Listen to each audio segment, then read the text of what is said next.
Hey folks, hope you guys are having a good day.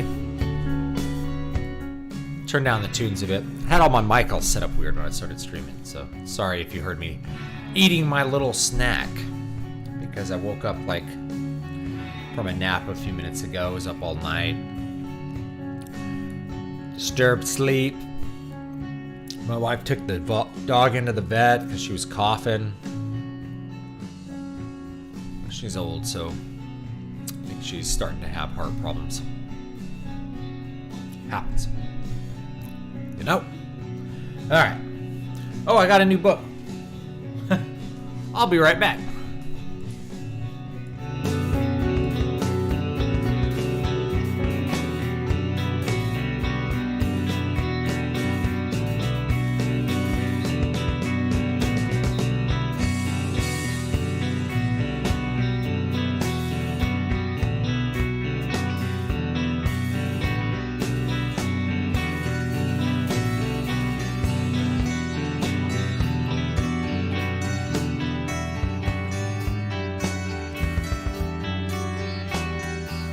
Okay, sorry for kind of like the slow start today.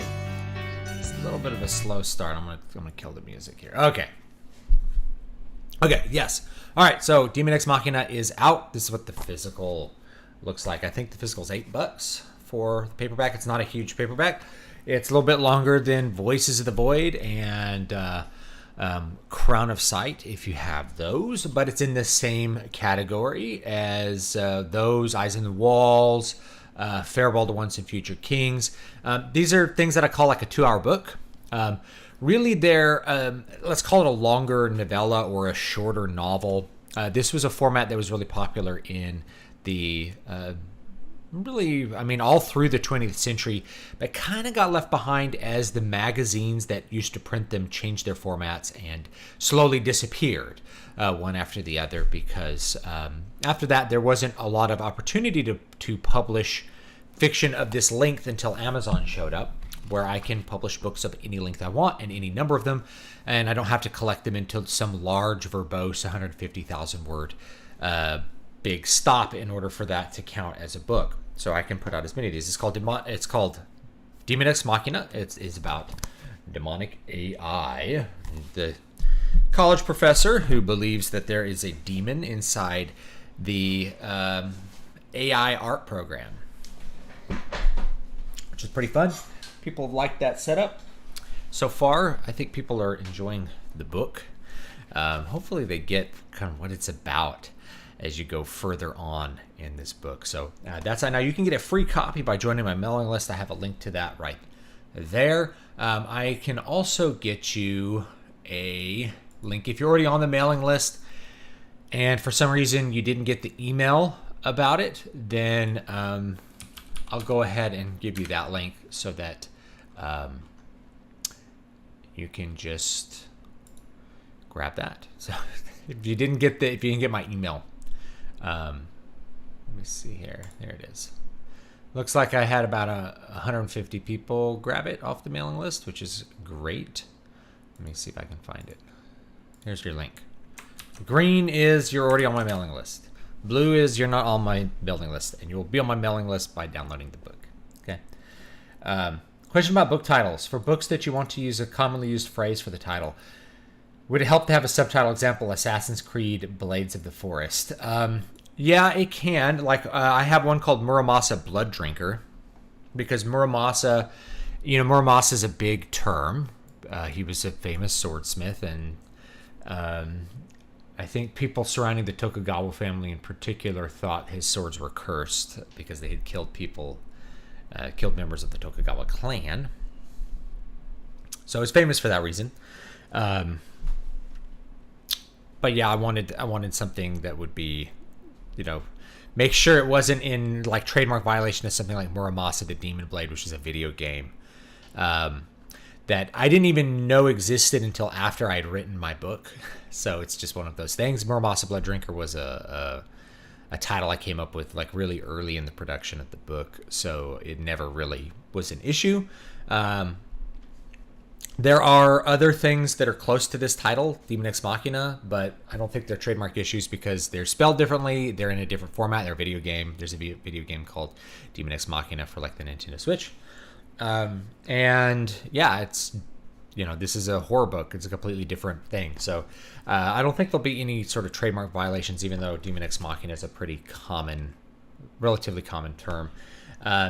If you were to call your book something like Rodeo, it might be good to have a subtitle, or it might not. Rodeo works pretty good. But if you're trying to farm what's called SEO, search engine optimization, which is just a broad category of terms, meaning you want your things to show up in searches that are made by people wanting to find your thing. That's the best way I could describe it. Because you don't want your thing to show up in searches for people not looking for your thing. That's also important. So good SEO might include a subtitle. So a thing that was really popular on the Amazon platform, it's 2023, so I'm going to say like 8 years ago. Man, 8 years ago. 8 years ago, wow. So yeah, 8 years ago, the popular thing was to put a like hyper specific, like basically to put a log line into the title of your book. So you'd have a title of your book and then you'd have a log line which gave the genre, and whatever relevant keywords you wanted were in the title of the book. Now this to me sounds really bad, but I did it at the time because it was the general marketing advice at the time. And of course, algorithms change and you no longer need those because you could put the keywords directly into Amazon if you want. And that tends to work. I think the title, having keywords in the title might still work for like Google searches and stuff. So I think Muramasa for a long time still had like a supernatural mystery of feudal Japan or something like that, right? Which has like every keyword, every big keyword to find the book. But it's not it's not the actual subtitle. It's a keyword subtitle you put into Amazon to like try to get Amazon to rank your book up and show it to more people who are searching for more things. And it sounds kind of stupid, but that was like the general thing that people did in like 2015. Is they used keyword titles. There's nothing wrong with using a keyword title. I think people will try to use in their main title something that is really heavily referenced in their genre. So the word magic, for instance. If you use the word magic or fairies or something, or fae, in your title, that's going to very hard clue in anybody searching that is in a very particular genre, and that might be a story that they want to read. So in short, subtitles work all right. The problem with subtitles is like Muramasa Blood Drinker. Well, where's the sequel? Where's Muramasa like Forged in Fire or something, right? I didn't write a sequel. I had a story in mind for maybe a possible sequel. People are always asking me to write a sequel to Muramasa. If I had a story as good as that one in my mind, I would write it. But the story I had in my mind, I just felt was not up to the task. It just wasn't going to follow. That's a really good book. It has a good story that I'm really fond of. I just don't feel like I could follow it up as well. Anyway. Yeah, Wasteland GD with another great blog post. This one was about a game I totally forgot about. I had no memory of it. It was called Lawbreakers, and it was basically Unreal Tournament, but with heroes you could buy, like Overwatch or something like that. And it was a huge flop because no one really found anything interesting about it. They didn't see it and be like, they didn't see anything interesting about the game and go, well, I got to play that. It didn't show them something unique or fun that they wanted to do. It was all like flash, and it might be an example of marketing driven production rather than like designer driven production. If you talk to any kind of old school designers, they have this mentality of like they just kind of make games kind of shooting from the hip a little bit. They want to make games that they're excited to play, that they think are interesting and are going to create fun things, and they play them themselves. So the original WoW devs played World of Warcraft. That's why one of the reasons World of Warcraft was so good is that it was played by the WoW devs, and it was designed by guys who were gamers first and foremost. So they put things in the game they thought would be fun and cool, and that was pretty much what they thought about it. It's only later, as people try to refine the systems, that they come up with ways to drown out the original design and put in other things that they think are going to get people more interested in the game, and none of them end up working, because anything you put into the game which isn't fun is going to pull people out of the game and make them quit. So if you look at the original World of Warcraft, everything that was put in the game was pretty much put there for it to be fun, not just to manipulate people, right? Like, it took a long time to get raid gear, but that was because raids were supposed to be this epic thing, right? That they didn't want people just doing nonstop. So I guess that was the one thing that kind of slowed people down on gear acquisition. You could run raids nonstop. But, there was a pace to leveling. There was a pace to doing this stuff that made it really feel good and was really fun to go and do quests and kill things. The core gameplay wasn't about manipulating you, whereas like Modern WoW, it's very much about that. So it's an extreme gear grind. There's nothing special about the gear. The gear just goes up by item level, and that's how you get stronger, is you have an infinite experience bar called your gear level. The gear is not unique. They didn't put any. They make sure that there's no unique items in the game, because those could make somebody overpowered. Whereas Vanilla WoW had all kinds of weird things. There was a trinket that summoned meteors. There was the Death Ray, which could kill you. And I think when it came out, it could actually kill a raid boss until they decided that was a little bit too much, right? So it was like they stuck stuff in those old games because they were fun. And if you look at something like Lawbreakers, it's very clear that the game's not designed for playing a fun game in mind. It looks like a marketing driven design experience. What do people want? Well, we have to design a game. It's kind of like you're going to get a bunch of people that just copy Genshin Impact, because Genshin Impact was really successful with this model. Well, we got to have waifus, and we've got to have an open world, and we've got to have this, and we got to have that, and then we'll make them summon skins and stuff, without really thinking about the fact that like Genshin Impact actually has a very refined gameplay approach. That like it's actually fun to play. It's actually fun to kill things. It's fun to challenge bosses. Those things are fun in the game. So the core of Genshin Impact is fun, and people put up with the other crap because they might also enjoy collecting waifus, but they put up with it because the game is fun. So it's just a way. It's another way that they interact with the game. Oh, thank you, Sound Engraver. Thank you for the super chat. I hope all is going well. It's going okay. Had a really rough night,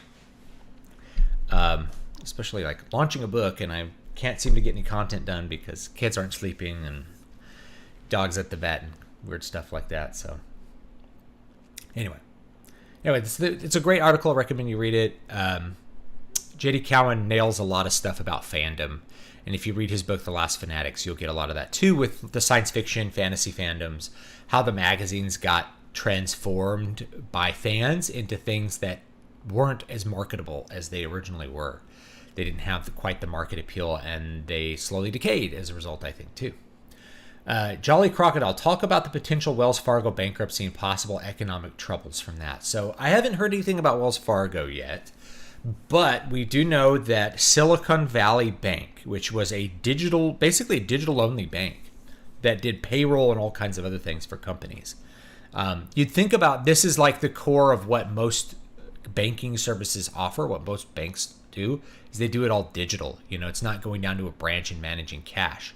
It's mostly managing the digital transfer of funds between different things, managing payroll, wiring funds here and there, doing micro loans, all kinds of stuff. So Silicon Valley Bank was doing all that, and apparently it ran out of funds. So there was somehow a run on the bank. I don't know how that happened. I haven't gotten any information on that. But it's causing the FDIC, which runs bank insurance, to take over the bank, basically to figure out who they can pay out insured deposits to. Your deposits are insured for up to $250,000.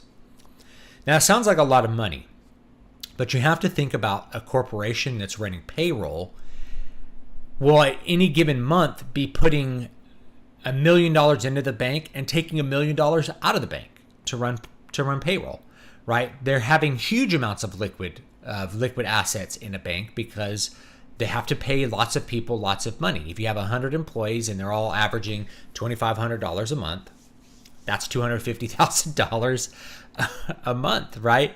Just of 100 employees. Now, if you're a bigger company, it goes up from there. And if you're paying people more, if you're in Silicon Valley, $2,500 a month is not a very high salary for Silicon Valley. You're probably looking more at $5,500 a month. All of a sudden, yeah, you're managing liquid flow of $1 million. And if the bank goes belly up, you've lost a month of revenue and you still have to pay your employees. It's not like you could just not pay them. So they have to get their money. So, and if you don't have money in the bank, how do you get it? Well, you can hopefully beg the government to give you your $250,000 worth of your deposit, and then you're just going to eat the rest. That's a big deal. So this is a bigger idea about this is bank security. Like, what is bank security? If you go into a bank, one of the things you'll notice is the bank looks very nice. It'll have nice marble floors. Maybe it'll have really like maybe gold gilded bars between you and the tellers, nice furniture sitting around, big tall ceilings with pretty windows or big windows.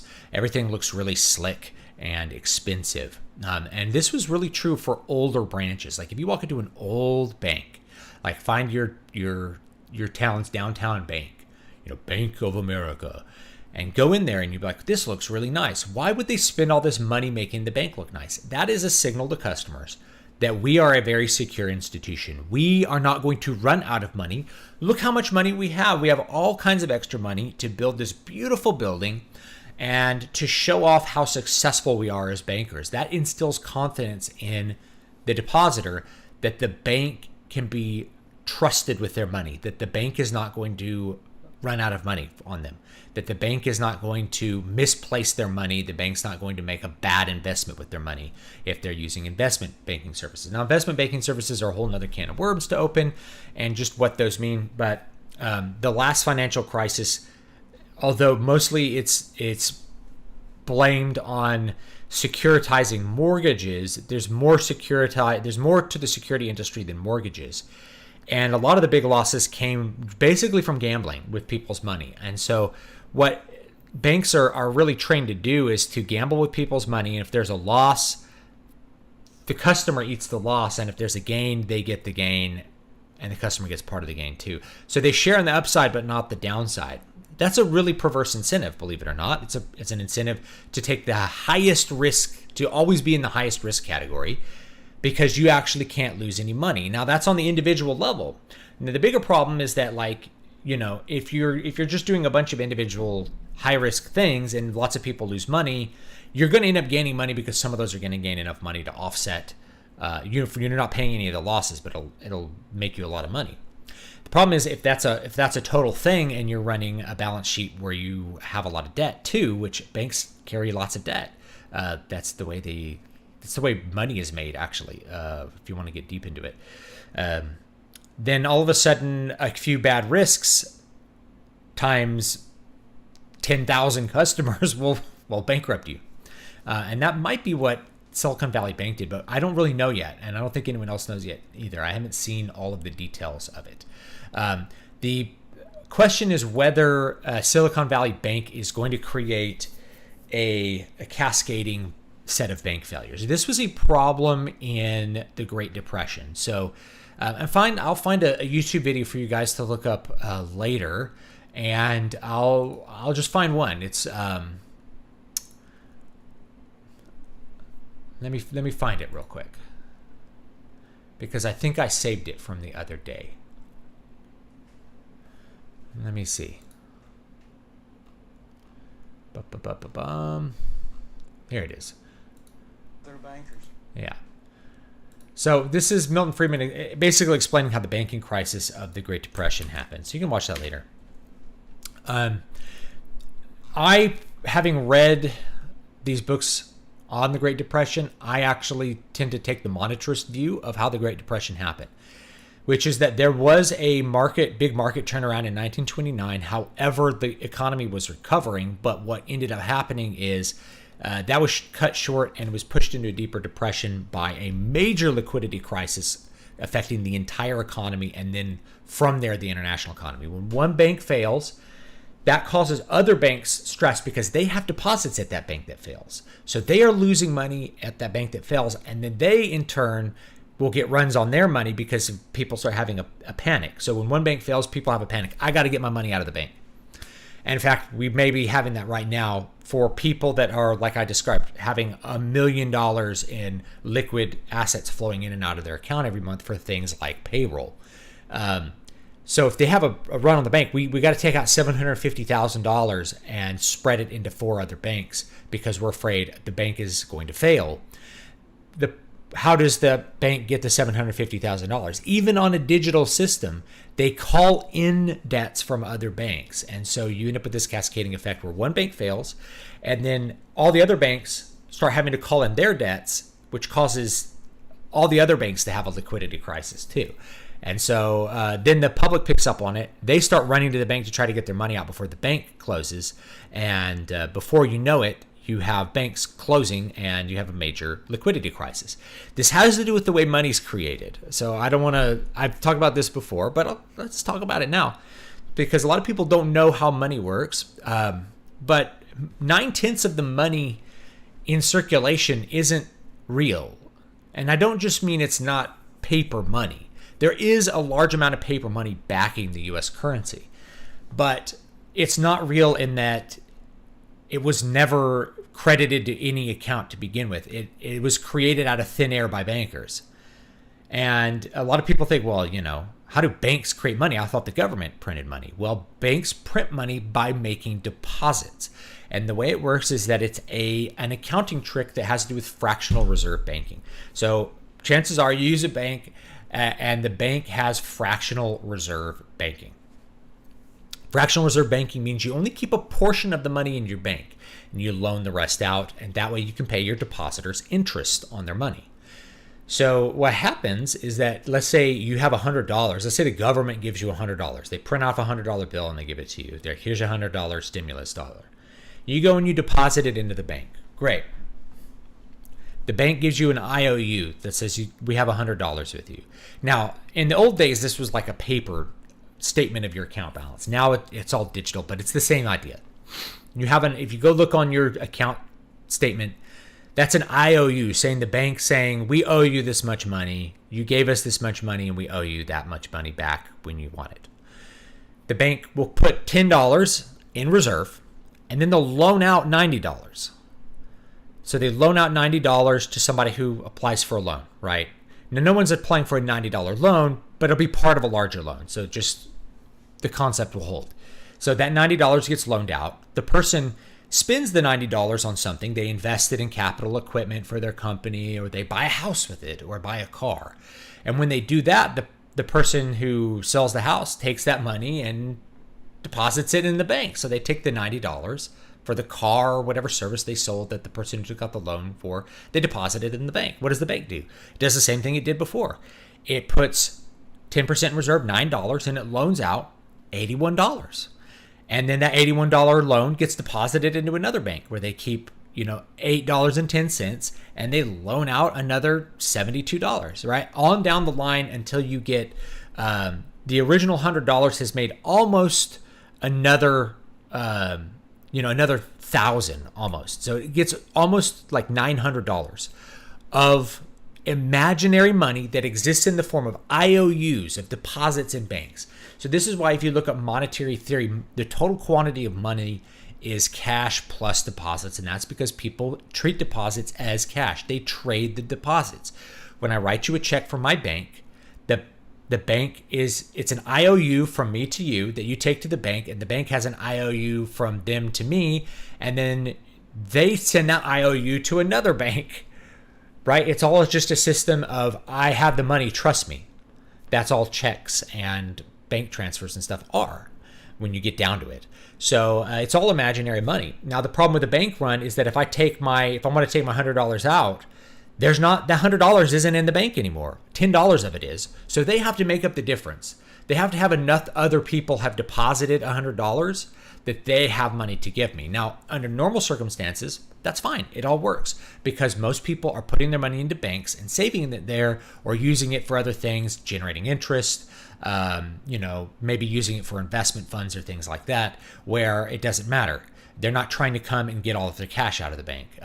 So in the 30s, people really heavily operated on cash, but you could have the same thing with digital. In fact, it would be like 10 times faster because it would just be zipping around between banks at the speed of light. You could have a bank failure happen overnight, like with the Silicon Valley Bank.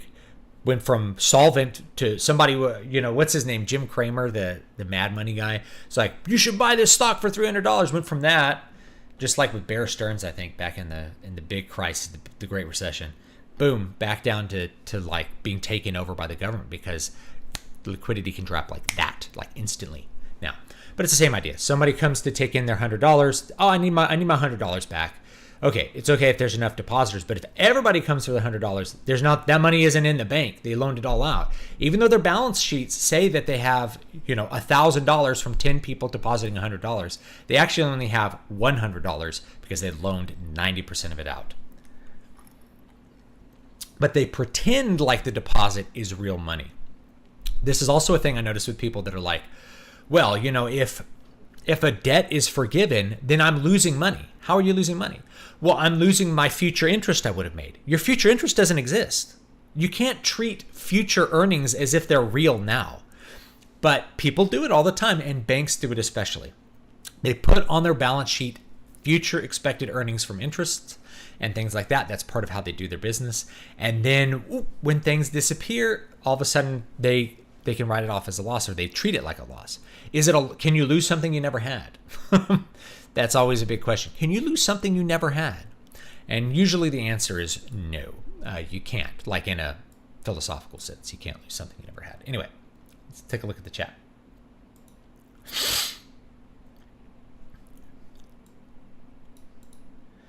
Unfortunately, this time we don't have the cool cars, speakeasies, great music, or Italians to make this decade fun, unlike the last depression. Well, the last depression was in 2008, but we did have Italians in 2008, and they were pretty good. 2008 was a major depression, guys. If you lived through it, you knew what's what, dude. I remember COVID did this too, but I remember I used to gig 4 nights a week, and it went to 0 because every restaurant closed. And every venue closed, and no one was going out to eat, and no one was going to concerts anymore. As an entertainer, my income just evaporated within a month. Everybody failed in 2008. Every business I knew of that ran entertainment went belly up within a couple of months. It was insane. Now I was in California, and so California always gets hit boom and bust, boom and bust. California major boom and bust during that time. Lawbreakers are made by the guy who created Gears of War franchise. He said he was coming back with another $1 billion franchise. Look how that turned out. His hostile attitude sure didn't help. Yeah.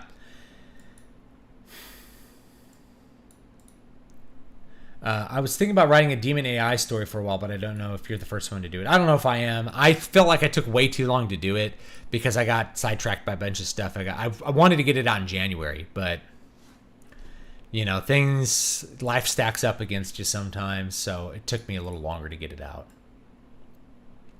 The nonsense with Silicon Valley Bank will hopefully put things in perspective for people before it's too late. Is it even possible to run out of money when all you need to do is create money? To create money is type a number. It's not possible. Most of the money is imaginary, it's just they credit their account. That's all the Federal Reserve does now for banks is they credit their account. Federal Reserve exists as a lender of last resort. So if the bank can't pull in any funds from its other banks that it has deposits in and it has investments in, well, the Federal Reserve will step in and make up the difference. They'll loan enough money for them to cover a bank run. But part of banking insurance is there's a limit on that, and that's $250,000. The problem with the $250,000 limit is that many people are going to be well over that limit as part of how they operate their business. $250,000 in liquid cash is a lot for an individual, but it's really not that much for a successful business. And since your biggest cost is usually payroll and things like that, it could be a major problem. I've seen several people posting that they just don't know what they're going to do. They can't pay their employees because they can't access their funds in their account. All their liquid cash is inaccessible, and they don't think they're going to be able to get it back from the feds. Now, the Fed could pay more than that. They could decide to bail out the $1 million business, but historically, what they tend to do is bail the bank out and let everybody else just kick it, just screw everybody else. They'll make sure all the banking employees, all the executives get to keep their jobs. But the businesses who can't pay their employees are kind of shit out of luck. That's historically been the way that the Federal Reserve has managed everything. You can't really run out of money. The way the Federal Reserve creates money is they make a loan to the bank. How do they make a loan to the bank? They don't send them money. They just credit their account with the Federal Reserve, and then the bank has money. So as long as the bookkeeping lines up, then it's like the money exists. But does it actually exist? Not really. But that's part of where debt is. Like, debt is very confusing because we think of debt as individuals, where we're like, I have $2,000 in credit card debt. This is really bad. Maybe as individuals, we ought to be thinking more about debt as institutions. Institutions only think of debt as part of a balance sheet. Debt to, you want to have your debt and your assets be even. Ideally, you're only in trouble if your debt exceeds your assets, if your debt exceeds your ability to service the debt, because other people owe you debt. You're making interest. Everybody else is making interest. Banks are like a big chain of debt. They all have deposits in each other, and they all, it's a really complex system that is full of debt. So individuals that think of debt, like, why does this bank have $1 billion in debt? It's like, well, every bank has $1 billion in debt. It also has $1 billion in assets, and it also has $1 billion in debt it's holding that exists in other banks, which it treats as an asset. So part of the problem with banking, the reason these banking crises happen, is you treat the IOU that you have from another bank as an asset, and you borrow against it. Yeah, I need a quick $1 million to service stuff, so I'll just take out a quick $1 million loan for the day, and I have enough $1 million loans that are owed to me to cover it. Did you hear about last night's Gavin McInnes debacle? I did not. I have not paid attention to him really at all.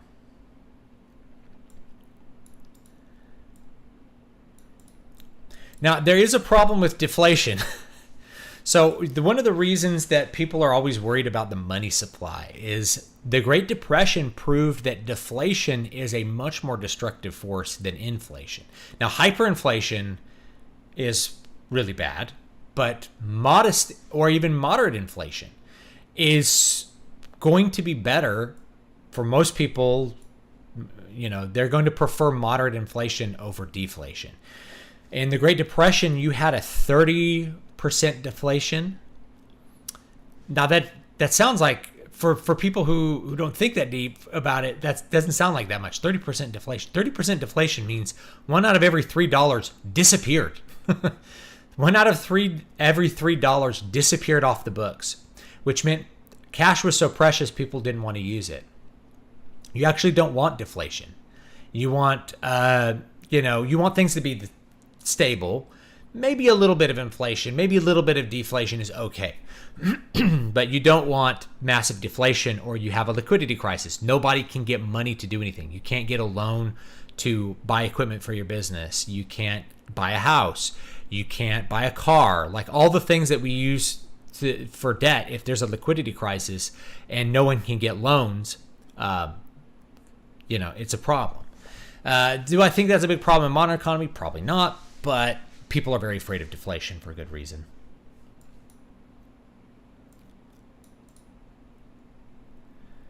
Yes, most of the money in circulation is lent into existence by the banks. Where is it you learn and find all this stuff? I feel like I have a hard time trusting anything I ever read about anything because it's too often being wrong. Okay, so I learned it in school, right? I learned it in college from economics courses and economics professors. I learned it from my father, who was an economist. And I've read lots of books on economics. You can read one called, I think it's called The Great Contraction, which is a really good one I read on the Great Depression that explains a lot of the real causes of the Great Depression. If you were taking a history textbook, you probably heard about a New York Stock Exchange crash in 1929. September of 1929, I think. There was a big stock market crash. The thing is, most of the people who owned stocks were not regular people. They were people who lived in New York. And they look at that as the moment is when the Great Depression began. But economists have looked at it, and really the Depression began before that. That stock crash was a major adjustment to some things that were happening in the stock market. You heard about buying stock on margin. People still do that. That just means basically buying stock with debt. Taking out a loan to buy stock. Is there a problem with that? Well, it inflates the price of stock if lots of people are doing it. But really, the market crash was a major correction to things that were already happening in the economy by that point in 1929. And the economy had started to recover by 1930. Part of the reason that you have a crash as part of the business cycle is that devaluation of assets allows you to clear out the toxic assets. It allows you to sell off all of the basically sell the assets that aren't being used properly at a discount. Allows the next part of the business cycle to begin with new investment into new things that will grow for the next part of the cycle. But that was cut short by that next part of investment. Okay, cleared out the bad assets. Everybody gets the incentive to start investing again. That incentive didn't come because you couldn't get loans because all the banks were failing. Most of the time with the business, you take out a loan to invest it. That is to buy things like equipment.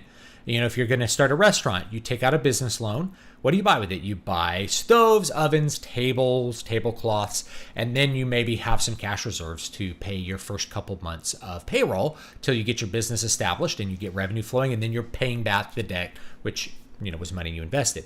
Otherwise, it would take, it'd be very difficult for someone to just open a restaurant with cash they had on hand. You'd have to already be fairly wealthy, which some people are. But for people who are just, maybe you're a really good cook, you really need access to that business loan. It's really helpful to have access to take out debt to begin a business. And business loans are not usury, by the way, because the business is an asset. You're investing it in things. You're starting a business. You have a business location. You're buying a stove and you're buying tables. You're buying physical things that are backed by that debt. It's not usury. I had somebody say business loans are usury. They're not usury because a business has value. Whereas student loans are always usury. They can't ever be anything besides usury. They're always a usury loan. That is, if you don't know what usury is, it's charging interest for the use of money. That is to say, you charge somebody for a mutual loan, a loan that they use to buy food or wine or something. Buying an education is the same thing. You don't have a tangible asset at the end of that. If I take out a loan to buy a house, I have the house. If I can't pay the loan, I can surrender the house to whoever loaned me the money, to the bank or whoever else. But I can't surrender my diploma to anybody, right? Because the diploma doesn't exist in a metaphysical sense. You can't, your diploma doesn't exist. Yeah, you have a paper on the wall that's a certification that you did something, but your education is something you do, not something you have. If that makes any sense. Anyway, I learned about this stuff kind of piecemeal and by talking to people who are smarter than me. And then I'm a teacher, so I'm very good at organizing information and then kind of pumping it back. So a liquid bank crisis is always something to be interested in, but most people aren't going to understand the banking system enough to know why it's going to be bad or how bad it's going to be, or whether this Silicon Valley banking thing is going to set off another round of bank runs. My expectation is even with a bank run, you'd have the Federal Reserve step in to do a lot of loaning to just stop short that. And then all the balance sheets will end up kind of back equal, even though you're pumping money into the economy, because calling in debts and paying down debts destroys money because deposits are traded as money. Calling in debts, paying down debts destroys money. So if you're pumping money into the economy to pay down the debts, there's the same amount of money. If you do it correctly, no money's made or destroyed as far as the economy is concerned. You actually won't have inflation because you're destroying money when you pay down debts. This is the thing about quantitative easing that a lot of people miss. Not that quantitative easing was something we definitely should have done, but why didn't people see a hyperinflation after it? And the reason was because even though they put $1 trillion into the economy, $1 trillion disappeared because of bank failures and things like that. So if $1 trillion disappears off the books due to debt being called in, the Federal Reserve can make up the difference by printing $1 trillion worth of money, printing, crediting, and loaning it into member banks. Sounds weird, right? It's very weird how our economy runs, but that's how it is. It doesn't run the way you operate your money at all as an individual. It's much stranger.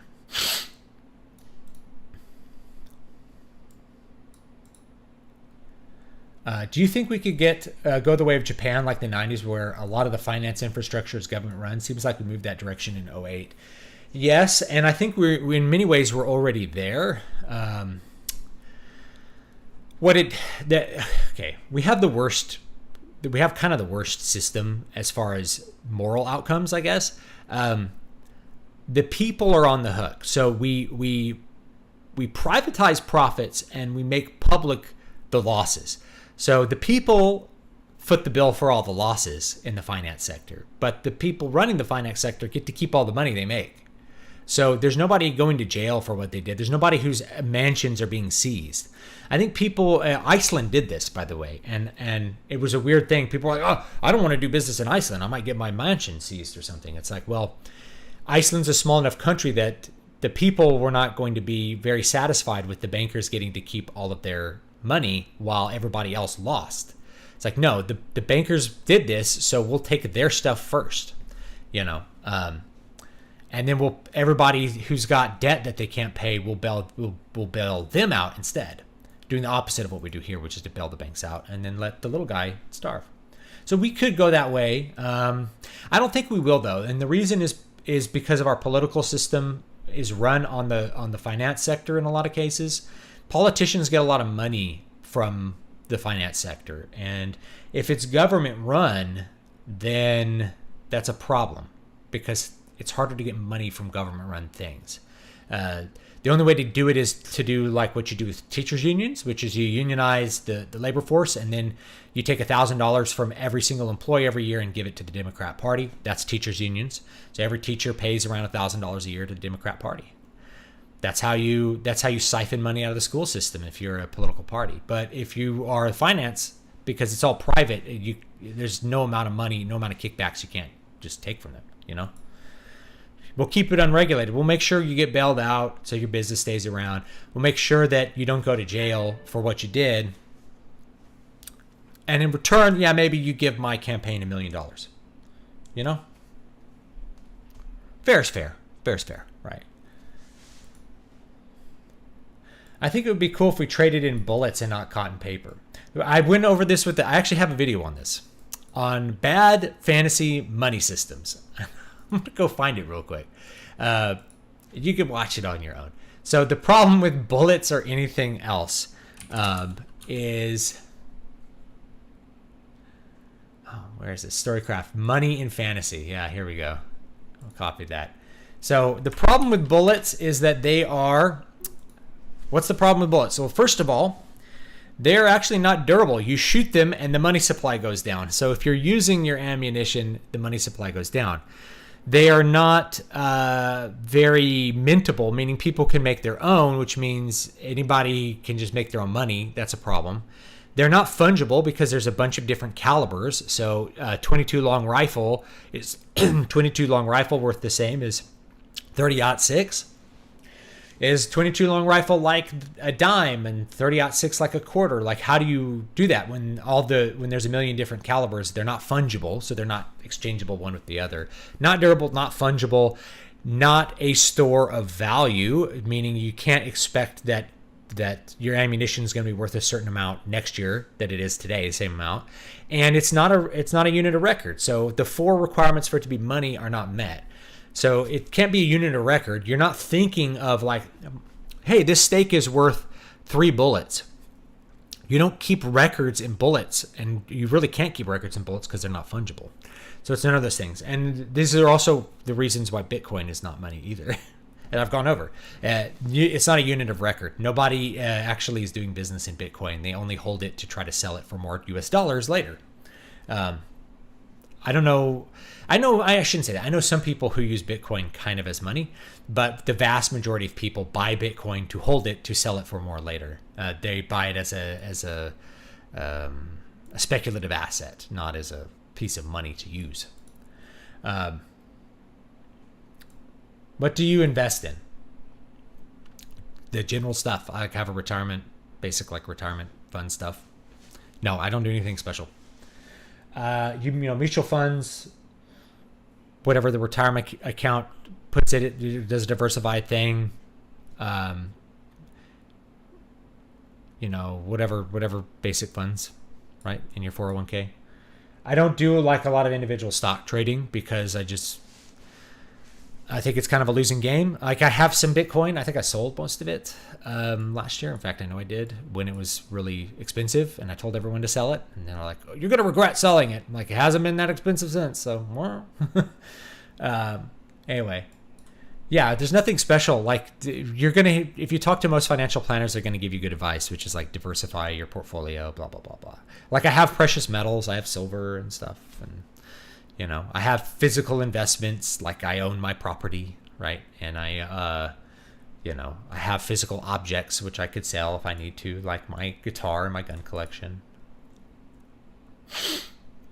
We should bring back silver for sure. Silver is like the money of the common man. Gold is actually too valuable for regular currency use. But silver works really, really well for the most part. And you can divide silver into small pieces that are still valuable. You know, a little denarius can still buy you food, you know. Jolly Crocodile Gavin McInnes was a guest on Friday Night Tights. He berated everyone there as being childish for liking comics, video games, etc., then unzipped and peed live on stream. Wow, what a guy.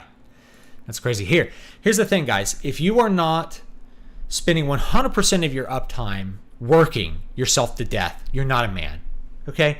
You're playing video games, not manly. If you are reading comics, not manly. If you're reading books, why would you do that? You should be out making money.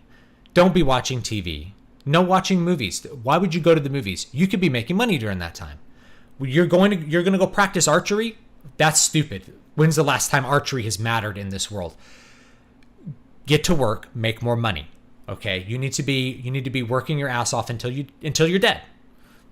No. You should not be spending any time on hobbies or leisure pursuits. Why are you buying Warhammer miniatures? You shouldn't be buying those. You should be, you should be buying a nice car so you can attract a wife, right? This sort of advice is really stupid, and there's no limit to it, right? You shouldn't be reading novels because they're just for fun. How do they benefit you? They don't do anything. You should be making money. You shouldn't be practicing archery. Why would you go down to the range? Like people, I'll go down to the range because maybe there'll be a civil war. I'm like, well, what are the chances of that, really? And I mean, let's be honest. You going down and like practicing your AR-15 is something you do for fun. You do it because it's fun. You're not training for some imaginary conflict that's going to happen. And that's okay. It's okay to go shoot your guns because they're fun to shoot. It's okay to go hunting because it's an enjoyable activity, right? Is hunting super manly? I can show you paintings of women hunting in the Middle Ages. Women used to hunt a lot. Why? Well, because they just did. Because everybody would go and get food however they could get it, right? Women did most of the fowling in the Middle Ages. So yes, women hunted. Surprise. Yes, women did the hunting. It wasn't this idea of hunter-gatherer, man go hunt, woman go nurse baby, right? That wasn't real life for most people. Everybody worked in different things, and there was an idea of like what a woman was supposed to be doing. But our modern masculine ideas of like, we go out in the woods and sit in a tree and wait for a deer to walk by and shoot it, and that's manly. It's like, well, that could be a very enjoyable activity, but it's not quite the same as what your ancestors did, where they'd like run into a cave and attack a cave bear with a spear, and like 2 of them would die. Okay, you got to be honest about your activities. I like hunting. It's nothing wrong with hunting. It's a fun, enjoyable activity. It lets you get out in nature, which is great. Is it somehow more manly than playing video games? Not really, right? Especially when 99% of your food is coming from the supermarket anyway. Sorry, got to set that right, guys. Don't get all full of yourselves because you went to the range 2 nights last month or something, okay? Do things because they're fun. It's okay. It's okay to do things because they are fun. Where were we? Talk about hoflation in the dating market. I can talk about that. Let me see. I'll get to hoflation. Maybe we should treat diplomas like licenses. Losing it would be like a lawyer losing his law license. He can't practice law at that point because the license isn't valid anymore. The problem is it's not like a license. So there's really nothing that, I mean, there's jobs that want to hire you with that certification, but that certification doesn't carry any legal weight at all. And honestly, you don't want it to carry legal weight because a college can actually revoke your diploma for political reasons.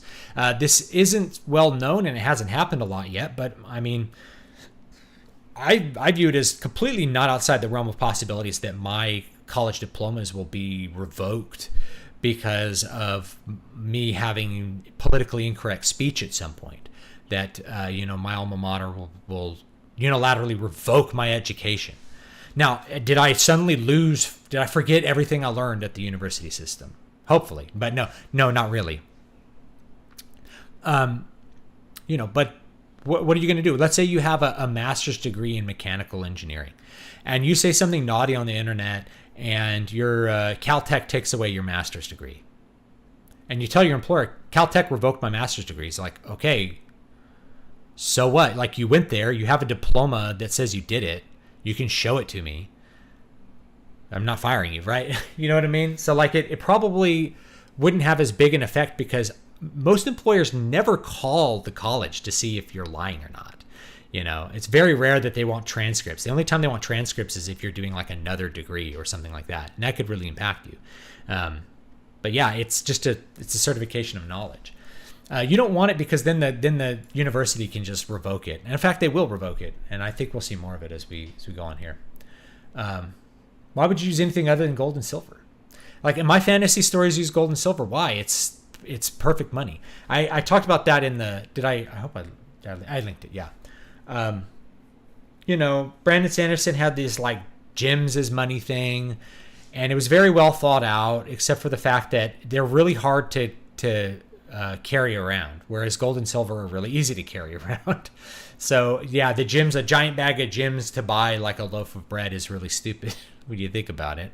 No one would do that. They would find another way. They'd find another form of currency probably, or run like what we do on IOUs of something else. It doesn't matter what you use as the medium of exchange, right? You can use shells, like Native Americans used shells or beads.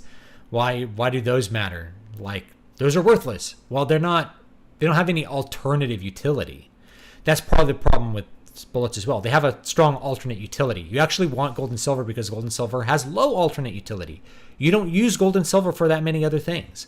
Iron you use for lots of other things. Aluminum you do, but gold and silver you don't. Gold and silver are just pretty, they don't have a ton of industrial. Silver has more industrial uses, right? But like they don't have a ton of mechanical uses compared to other things. So anyway, you want all those things to be good. And so gold and silver works great. I use gold and silver in my universe. You could use galactic credits. That's just a banking currency like what we have now if you're doing sci-fi. Just a banking currency. Doesn't mean anything. Works fine. What are your thoughts on IRS being abolished? There was some noise about it. Oh, this has been going on my entire life. We've got to abolish the IRS. We're going to abolish it. It's never going to go away. The truth is the government doesn't need the IRS to collect tax money.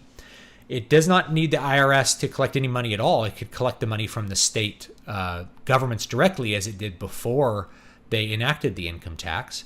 And it doesn't even need to collect taxes. It could simply spend money into existence and tax through inflation, which it does already to an extent, but it could do all of it that way and then run something else on the back end that deflates it. I don't know. But the reason that the IRS exists is to control people's behavior. It's not so much about collecting money as it is about the tax code is about controlling people's behavior. If you give people a tax credit for this, then they'll do that. If you penalize them for something, then they'll avoid doing that.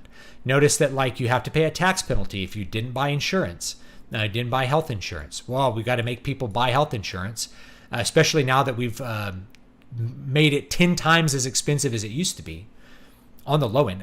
Guys, I used to pay $60 a month for my health insurance. And I had more coverage than I do now.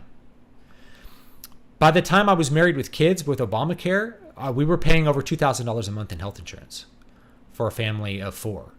And that didn't include the money that my employer was paying. So really, it was closer to $3,000 a month. $3,000 a month for health insurance when I used to pay $60. Think about that. How are you going to get people to buy into such a bad system? You have to force them. You're going to force them by finding them if they don't. So that's my thoughts on the IRS. Did I miss anything? Hoflation. I'll get to hoflation here. $5. Thank you, Frank. I appreciate that. I always appreciate these in-depth chats and the free Storycraft videos. Picked up your latest book too. Thanks for all you do. God bless. Thank you. God bless you too. I will link the book again here. Where is it? I want the blue one. Here's the blue one. All right. I have a green one and I have ones that are like in green or blue to keep track of what they're doing. So I'll go ahead and link that again. Here we go. All right. Hoflation. If you're not familiar with hoflation, this is what hoflation is. There's an abundance of let's say I'm gonna use the word pornography, but let's use it in the broadest term possible. There's an abundance of pornography on the internet, which means the value of each individual instance of it is infinitesimally small. So there's like huge numbers of women putting naked photos on OnlyFans and making like $10 a month from it. Think about that for a minute. Like most people who get into pornography are tempted by the material aspects of it. Like, oh, this is an easy way for me to make money. I don't have to do anything. All I have to do is be naked on camera. All I have to do is show my body. There's no actual hard work required, and I can get paid all kinds of money. Right? And then they do that, and then they don't make any money because there's too many hoes. There's too many hoes in the world.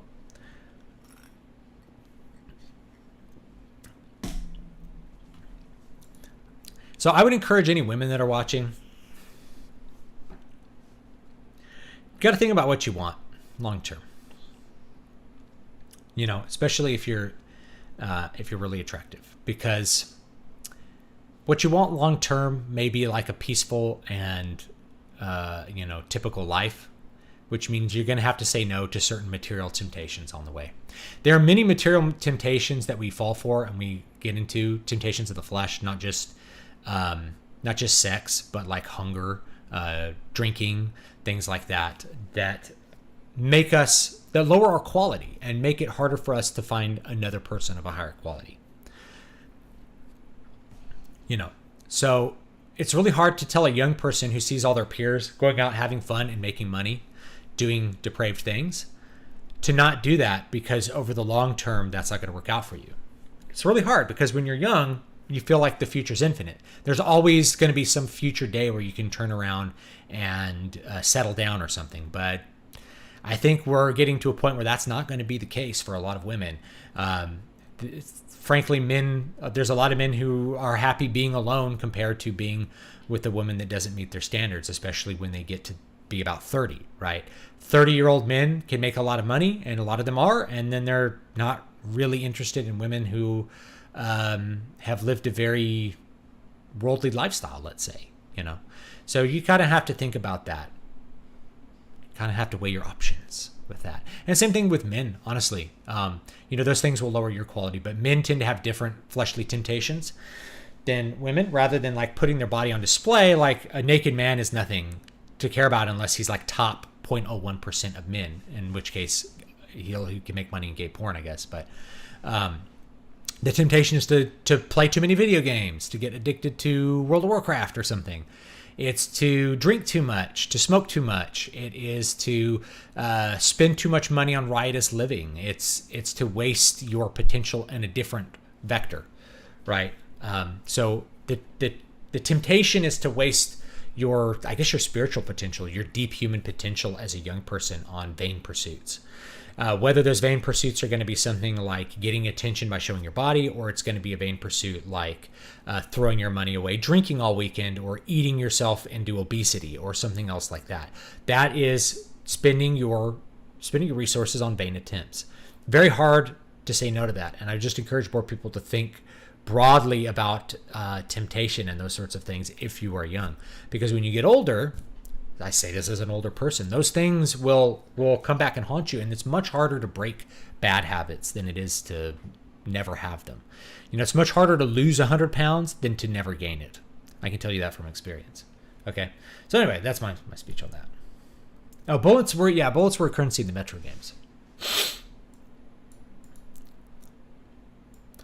Our economic system is inherently deflationary. Money is created through debt. So yes, deflation is a bigger threat because no dollar is worse than too many dollars. Yeah. Anyway, go back down here. IRS. Talk about this with people is like talking about taxes. People can't fathom little to no tax. What service does the government render to demand tax out at the wazoo? Yeah, that's a really good question. What do they give you for your federal, your 30%, 40% federal income tax or whatever it is? What are they giving you for it? Well, they spend the money on foreign wars, which you probably didn't vote for and didn't want. I don't think you wanted your money to be turned into bombs, which blow up foreigners, or to be sold to other governments, which then blow up other people. Right? That's a big, they sell a lot of weapons to other countries.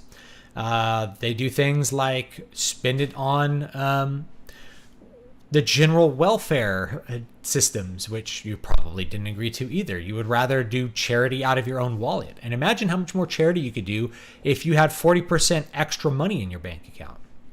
Imagine how much more charitable you could be than you are giving the money to the government to destroy, to spend it on bureaucracies that eat it up. You're like, what about the roads? Roads are local taxes. Your 10% sales tax pays for the roads. Or tolls, like here in Houston, there's toll roads. If I want to drive on the road, I can pay a toll and buy the road for I can rent the road for the few minutes, right? Not a big deal. Federal taxes don't pay for your roads, except to a certain extent, like the interstate highway system. But if you were to look at that as we collect $1 trillion in taxes and we spend $1 billion on roads, 0.01%. Okay, let's reduce taxes by 99.9%. Sounds good to me. Have you read C.S. Lewis's quote about how being too worried about being an adult is actually a sign of immaturity and arrested development? Yes, I have. And I tend to agree with that, like especially as I have children. I playing My Little Ponies or whatever with my daughter, and I love it to an extent, right? You get a little bored sometimes with My Little Ponies, but it's like to see and understand and interact with a child mind that's pure, and to just know what another human being cares about, what a child cares about, what a child imagines. That stuff's really important for parents, and it's a really deep experience. It's very special, and it can't really be replicated. If men are over, and I talk about this with fatherless alpha males too, it's not just being an adult, it's like being overly obsessed with masculinity. Look at a picture of C.S. Lewis was a war veteran. You look at a picture of C.S. Lewis and you might think he's like a soft guy, or J.R.R. Tolkien, his friend. These are guys who, they saw some rough stuff. Are they somehow less manly because they weren't hitting the gym every week and 245 pounds of like ripped muscle, and they were sitting at home smoking pipes and reading books? No, it's nonsense. When we put these tiny little boxes around masculinity, I think we have a crisis of relationship between the sexes. I wrote an article about this not that long ago. Maybe I'll look it up here. Millennial masculinity. I'll link you another article. In fact, I should turn this one into a video. I probably will if I have time to record. I want to record an audiobook of the new book and all that kind of stuff. Basically, it's a crisis between the sexes. The sexes don't understand each other. So they define each other in these weird cartoonish extremes that don't actually make any sense. Men are like this. Women are like this. No, you don't have to be bound in by those little boxes. And I think a lot of the modern trans stuff really comes out of our inability to understand what male and female is. We lost the culture war that I withdrew from, Gavin. We must hunt and train for war in our free time with no exceptions.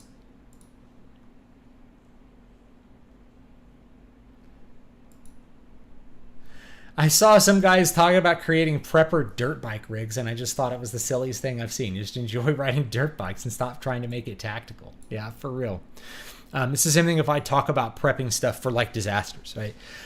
Do you think the government's going to collapse? I'm like, it's technically a non-zero chance, but like a bigger concern is a hurricane or an earthquake or something like that. knocking out the infrastructure that you rely on for comfort and food, and being able to, endure for a couple of weeks without having to go to the supermarket. Everybody should be able to not go to the supermarket for a few weeks and survive. I'm really worried about people that, like, I lived in the city, and this was totally me, is like, if there was no food at the supermarket one week, we weren't eating that week. That was how it was, right? We lived in LA. We didn't have a big place to store a bunch of food. So if food stops going into the city, it's possibly a humanitarian crisis within a couple of weeks. You just run out of food, like there's no food around. So it's good to have some emergency food store, batteries, a generator, a plan for where to go if a disaster happens, you need to evacuate.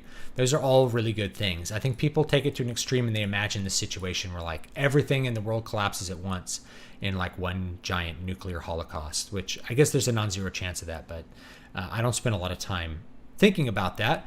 And even if I did, like if I have a 5-year plan for that and I spend all that effort into it, what do I gain if that doesn't happen? Well, you can actually gain some. Like if you have land and you tend it, well, then you can eat the food you grow on your land. You can do all that kind of stuff. But while you're doing that, you're not doing other things as well that you may find more interesting. So it's good to have a plan for emergencies or bad things to happen for a while. But you don't need to go overboard and spend all of your life savings buying some random piece of property out in the middle of nowhere that you can go hide from roving bands of hungry people escaping from the city when the supermarkets don't have food. People write these shit hit the fan scenarios that are really, really crazy. We do see shit hits the fan scenarios in isolated packets. Like if there's a hurricane, it could be a big deal, like depending on what city it hits.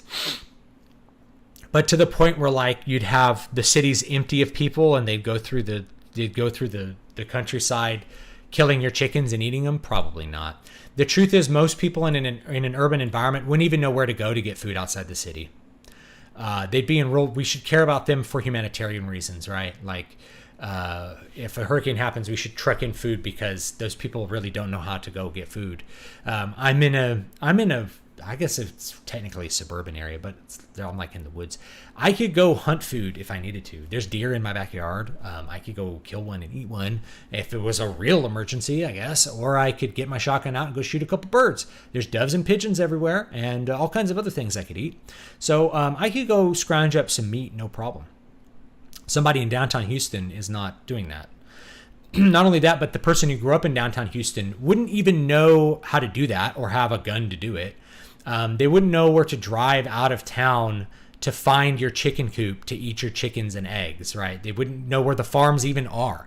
This is really true of people in LA. So LA is like, I don't know, as long as I'm entertaining this fantasy. LA is full of people who think the food comes from the supermarket. If you think about that statement for a minute, this is a cargo cult mentality. They know like in a conceptual sense that food comes from a farm, but they've never been to a farm. They don't know what a farm looks like. They don't know where any farms are. They're in downtown LA. They're in South LA. They don't know where a farm is. Now, so if shit hit the fan in LA and you have a farm in Kern County, there is no way people from LA are coming to your farm to steal your food. They don't even know where it is. They don't know that there's farms in Kern County. They'd have to talk to a bunch of people and then drive over the grapevine to like get to and then go out into the country and find your farm. They're not going to do that because that's like a task beyond their mental comprehension. They're going to be dumbfounded when the supermarket doesn't have any food after an earthquake, right? Which is why you got to truck food in for those people because they're helpless. You should care about it for humanitarian reasons, right? So I don't know, people who go and hide out in the country thinking they're safe from like the shit hits the fan scenario. You are to some extent. You're not totally safe because you actually will still rely on infrastructure for lots of other things. But I don't think there's any danger of urban people spilling out of the cities and like combing the countryside for food. They wouldn't know how to do it. It'd be like your dog suddenly becoming a wolf when he goes out. It's not going to happen.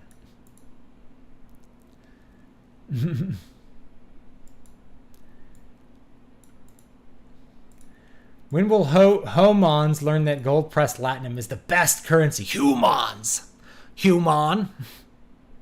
There's nothing in here. There's an episode of Deep Space Nine where I think Quark like gets there and he picks it up and it crumbles. He goes, "There's nothing in here but worthless gold."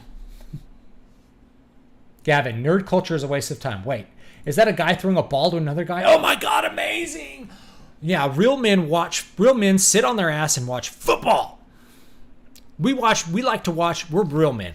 We like to watch a bunch of millionaires who hate us run around on a field, give each other brain injuries, and collect millions of dollars for doing it.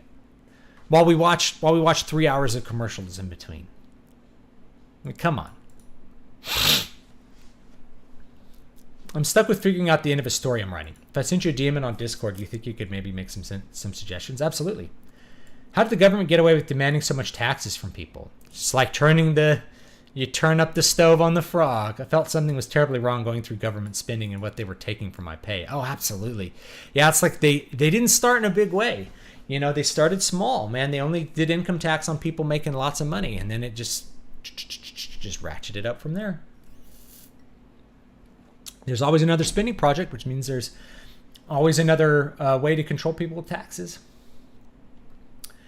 Audie Murphy was very boyish looking, was even teased for it by his fellow soldiers, but he proved that he had what it takes to be a great soldier. Yeah, I mean, it's what you do, and that, like I said, trying to draw these clear little lines about what masculinity is or what it means to be a man.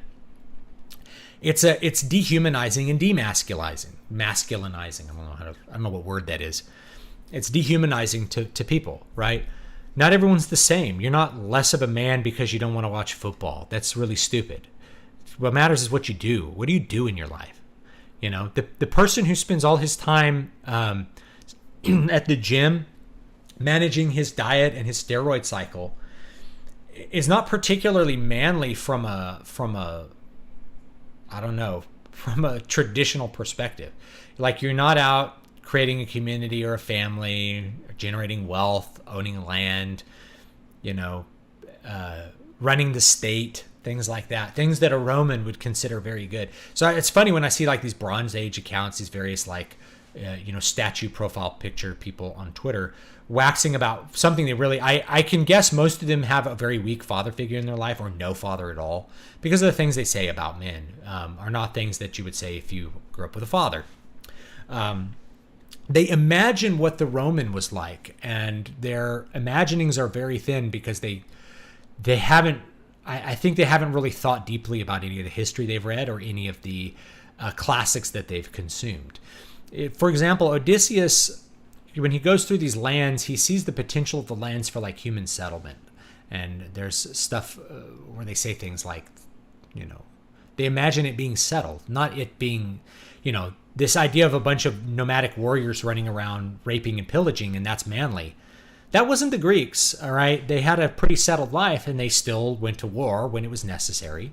But they viewed what was valuable as being the home. The home was the center of life. The home was where the religion was. The home was where the prime relationship between the man and the woman was, and the children, the property. Your relationship to the gods was defined by your family, not by, not by being some sort of steppe warrior that conquers China or something like that. Those are interesting things to study as well, to look at Mongolian culture or something like that.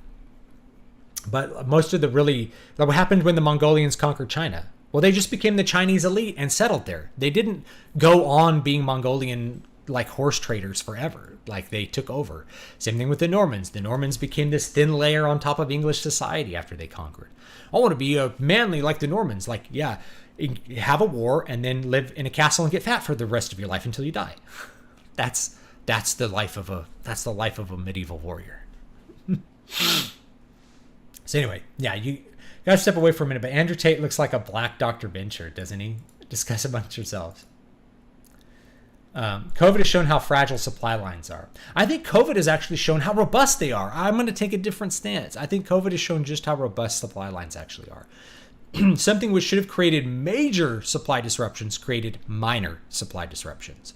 And most of those supply disruptions were due to spikes in demand, not actual supply disruption. So the supply disruption was at your supermarket, not in the infrastructure which delivered it to the supermarket. So you went to the supermarket, there was no bread.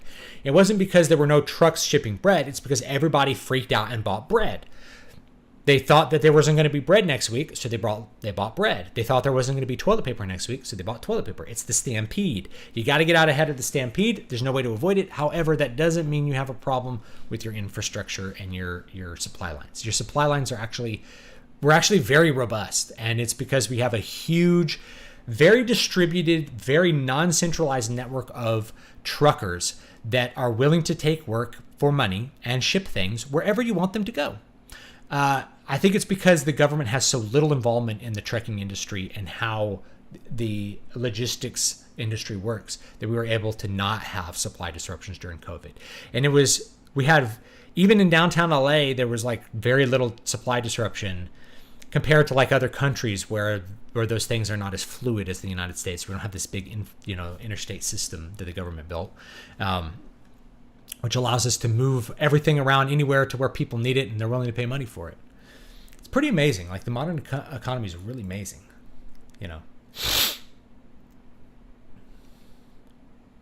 Yeah, the store shelves were empty, but they weren't empty because truckers weren't bringing stuff. They were empty because people were freaking out and trying to stockpile. And I told people to stockpile before the stampede happened. Okay, I said it first. There's no way to avoid it. People are going to stampede. So that's another reason why it's good to have 3 weeks worth of food on hand. 2 to 3 weeks worth of food. So if somebody has a stampede at the grocery store, oh, you can't get bread. That's okay. You got 50 pounds of rice, right? I have 50 pounds of bread flour in my pantry. I'm not Mormon, by the way. But Mormons tend to, this is like part of their culture. They tend to have a big stockpile of food, which is great. Then if there's a stampede, you don't worry about going to get bread. You just throw your flour in the bread maker and make some bread, which I did last night. Yeah, supply lines meet demand, they don't exceed it. If demand quickly spikes, the supply will need time to increase productivity. Absolutely. You're always lagging behind demand. That's fine. That's how it works. We got backyard chickens. I love my backyard chickens, but I can't have them here because of an HOA. I learned I enjoy taking care of them. Religions do, androids dream of electric sheep makes sense to me now. Yes. So the religion and androids dream of electric sheep, which is not really present in Blade Runner, in the Blade Runner movie. It's this idea of having empathy. Like you have the animals, it's all built around like an empathetic feeling. It's very interesting. I think Philip K. Dick's book has a lot of interesting qualities to it that are missing from the Blade Runner movie. So if you haven't read it, I haven't read it in a long time. I should reread it because I think I'd appreciate it more than I did when I was a teenager whenever I read it. I'd go back and read it. I think people would really get some fun stuff out of it. All of Philip K. Dick's stories have interesting stuff in them. It doesn't quite make it to the adaptation, I think.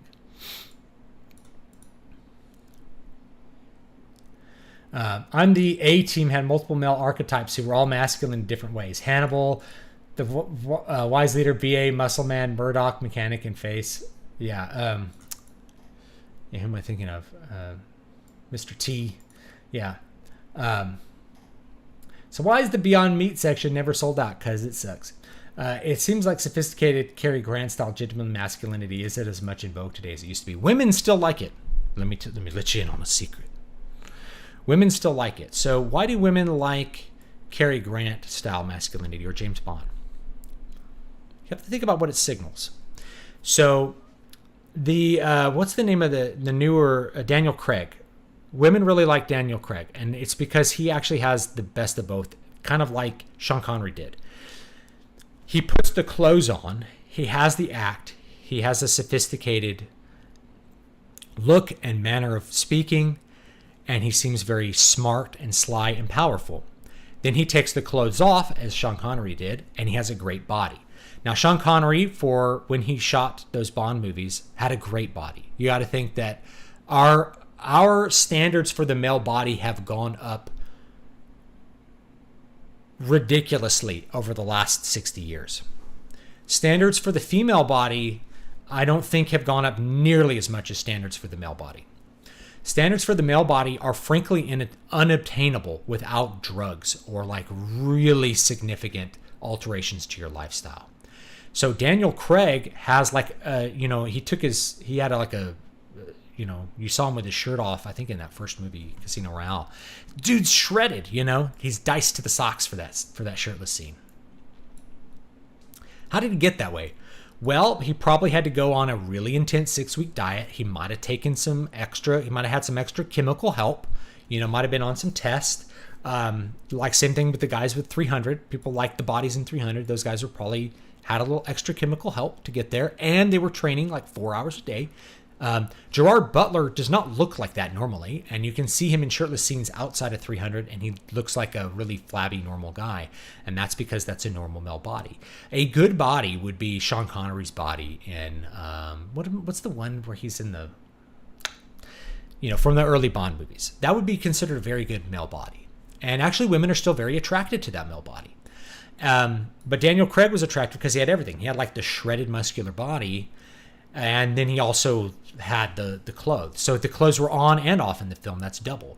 It's the joke that women are more attracted to men with their clothes on, and men are more attracted to women when their clothes are off, because of what those things signal. Signals like money, status, power when you have the clothes on, a nice suit, the mannerisms, the high manner of speaking indicates that you're powerful. Those things are attractive. Whereas a woman, it's mostly like directed directly towards the fertility. And then after that, things that are like more nurturing, how a woman acts. She has a demure personality. If she's kind, those things are attractive to men. Miss the Cary Grant, Dean Martin, even Humphrey Bogart types. Men have such high-pitched voices these days. Oh, yeah. Yeah, this is a thing in movies, too, and I've complained about this. The actor who was in Dune, I don't remember his name. This guy is so waifish and so effeminate. I just can't really believe him on screen. And that's a trend that's kind of been happening, the pretty boy trend. But I'm not sure if it's because Hollywood is just gay and they're really into twinks. Like it's a bunch of gay men hiring boys that they're attracted to, or what it is. But they're, it's been a thing for a lot of things, is like putting that in there rather than a more mature and sophisticated man. The truth is, though, the mature, sophisticated male isn't completely gone. People like Brad Pitt are still going to get work and be big stars, and Daniel Craig is still going to be attractive as a mature and sophisticated male, because I think most women are still more attracted to that type of man. That type of man is more... It's been attractive always and will probably always be attractive. Just like how putting a bunch of like thin, or putting a bunch of fat women or thin women or whatever the weird beauty standard they decide to promote for women is, doesn't make men attracted to that body type. Kate Moss in the 90s was like the hot thing, but men didn't really find her attractive at all. Why? She was too skinny. She didn't have any fat. She didn't have any assets, right? Men like women that aren't waifishly thin. That's how it is. They like women with a more 20% body fat. That's what they want. Bro, you gonna play the game? I should, huh? I've been too interested in the chat.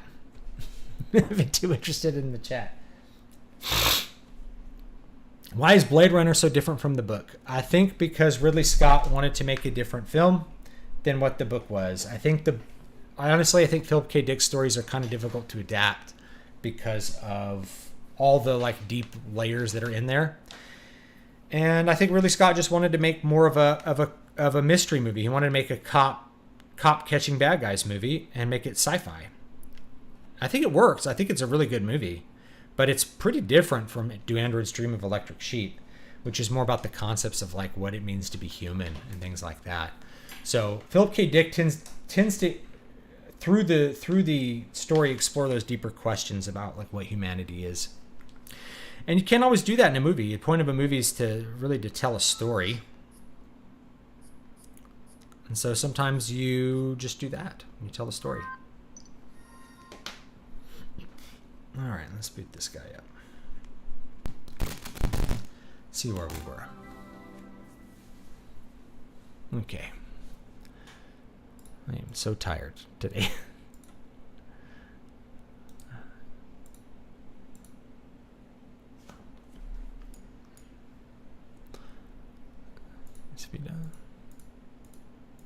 There it is.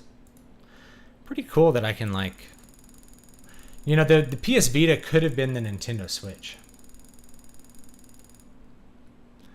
Yeah, the PS Vita could have been the Nintendo Switch, but Sony built in the ability for it to like cast to a screen, you know?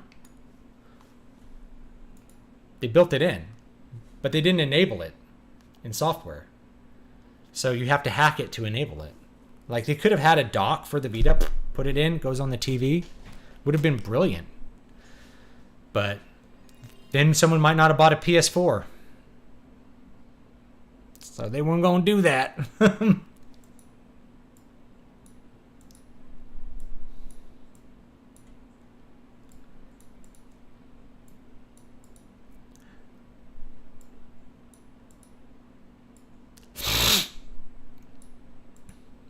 I don't think an androgynous look supports Paul at all. I don't think he's combining the feminine powers that have been in Gesserit necessarily, because they're looking for a messiah figure born out of their line.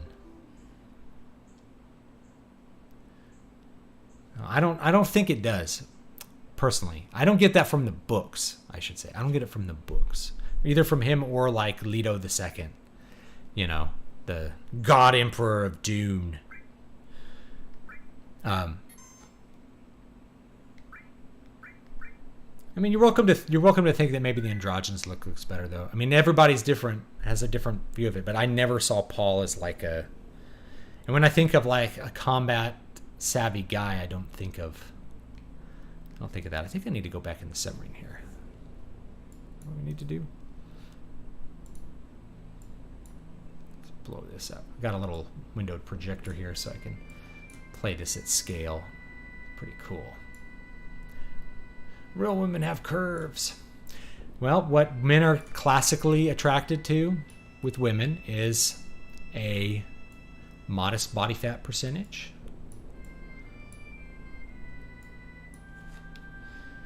What women are classically attracted to is a lower body fat percentage. If you just want to think of body fat, you know, it works.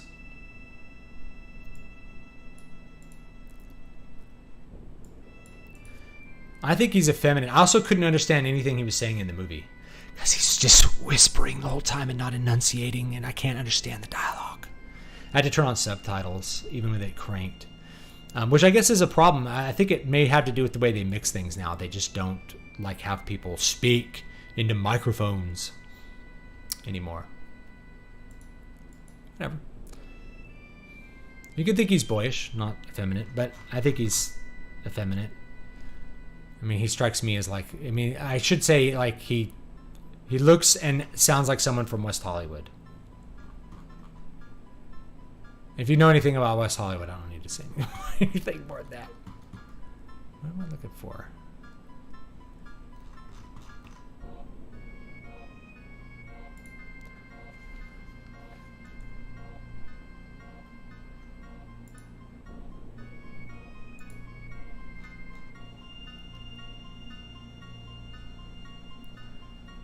Where we go next.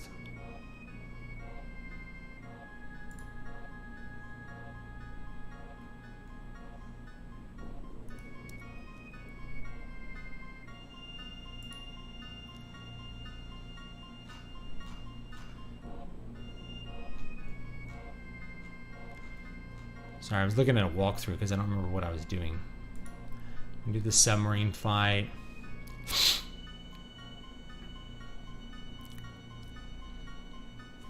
Okay.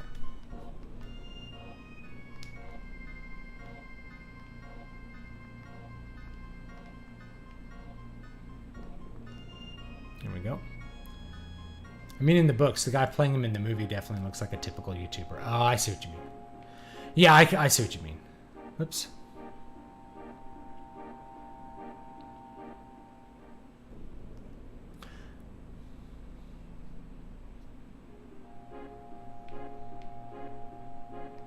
Oh, there's Emerald Weapon. We don't want to fight him. He will kill us, I think. I mean, we'll check it out. We'll check it out. Oh, it even has a timer and everything. Yeah, he should like, yeah, he one-shots everyone. Okay.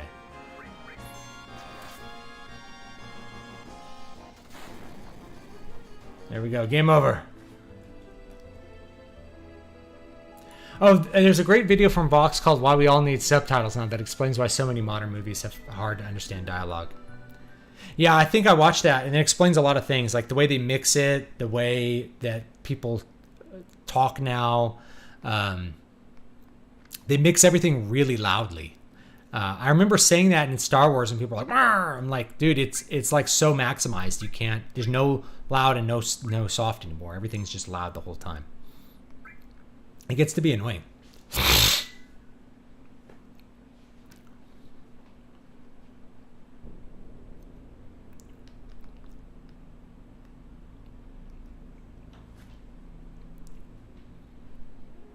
Yeah, I like the underwater sub song. Whoops.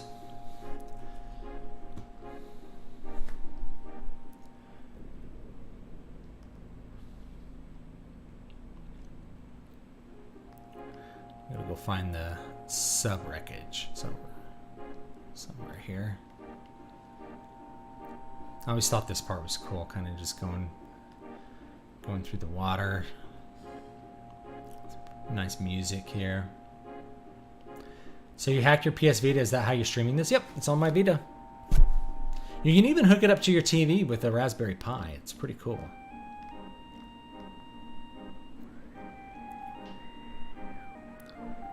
So this is the leader sub. Damn, makes me sick just thinking about it. Huge materia recovered. No damage appears to have been sustained. Phew, that's good to hear. Got the huge materia.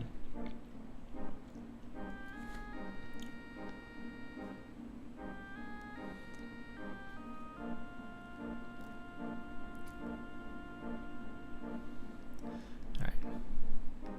Go this way.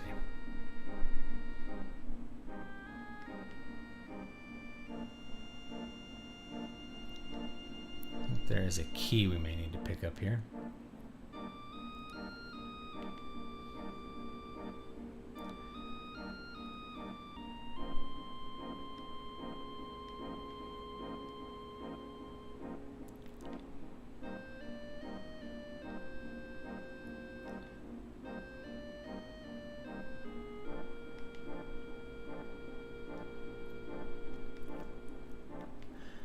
Well, I've been playing a lot. I mean, I've been playing other games too. I mean, my plan was to like play all of the Final Fantasy games,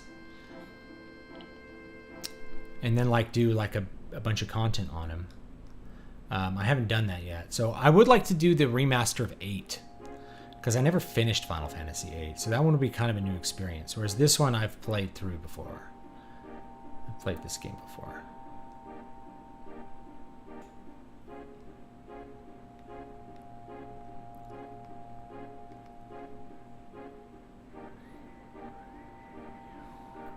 Seems like a key to somewhere. Seems really old. Analysis completed. Exact date of origin cannot be determined. Estimated to be several thousand years old. You can. I think the Vita is still good to get. I think it's still worth the money, especially if you're willing to hack it. There's super fast hacks where you can just go to a website using the web browser on here, and it'll like automatically install everything. Boom. Immediately hacked Vita with Hinkaku. New firmware, and then dude, the world's your oyster at that point. Like, you can rip all your PS1 games and put them on here. Like, it's amazing. I love it.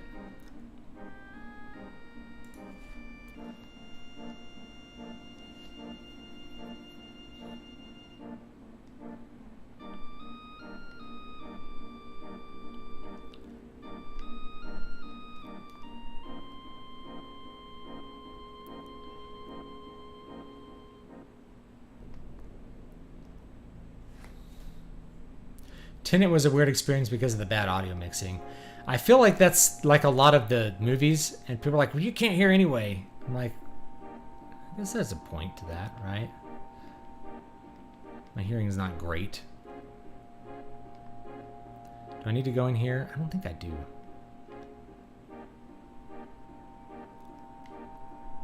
It also doesn't help that modern televisions have speakers built in the back. Yeah, that's true. They're always reflecting off the wall here. Will it play the UMD from the PSP? No, you're going to have to rip it or get copies of the ROMs, which is not that hard, or download them from the PlayStation Store, which you can do with PKGJ, which I don't worry too much about if I like grab a PS1 classic of a game I already own, because I already have the physical version. So just getting another copy from Sony. You guys can determine if that's actually okay for you or not. But yeah, lots of ways to do that. I have a lot of my PSP games on here via ROM. And you can play them with a program called Adrenaline, which will allow you to play your PSP games and all of your PS1 games, believe it or not. Very cool stuff. There's Rocket Town. It's around here somewhere. Rocket Town, where art thou? I think that's Nibelheim. The meteor up there. Is that it? That's Rocket Town.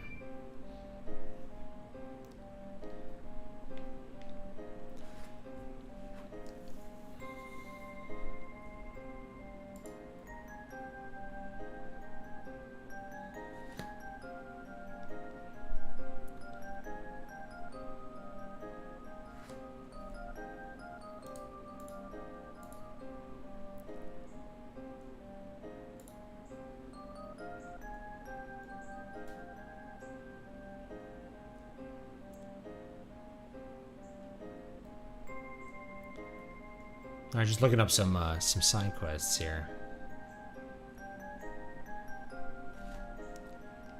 Let's see.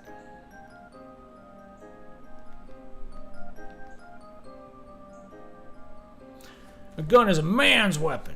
Ain't nothing else'll do.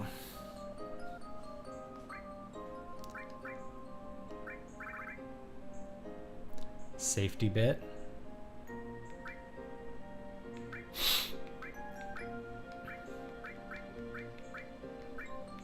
Alright, I already have all these.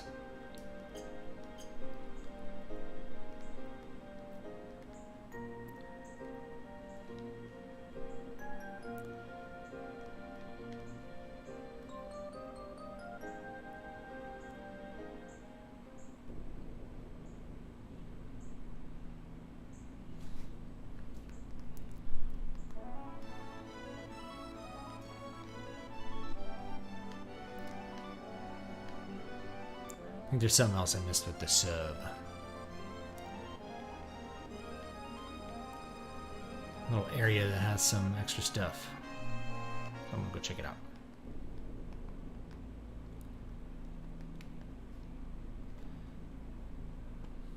I'm using like the touchpads on the Vita as like the shoulder buttons, and they don't quite work out, you know.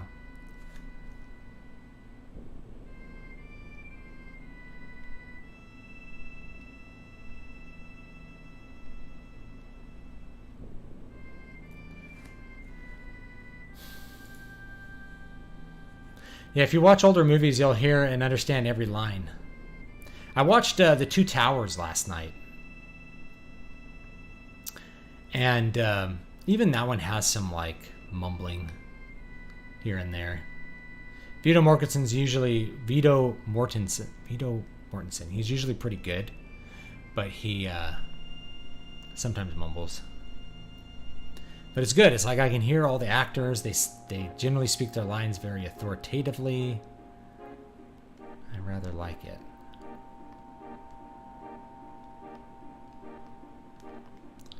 Oh, here it is. Boom.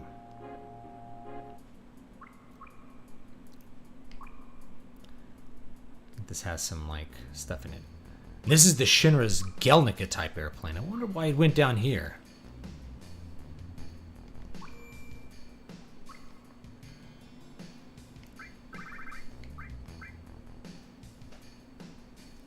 Save our game.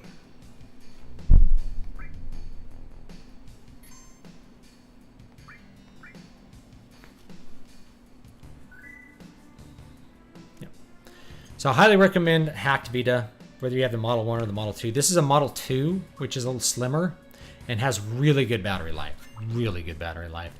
Even now, like however many years later, it's the battery life's astounding.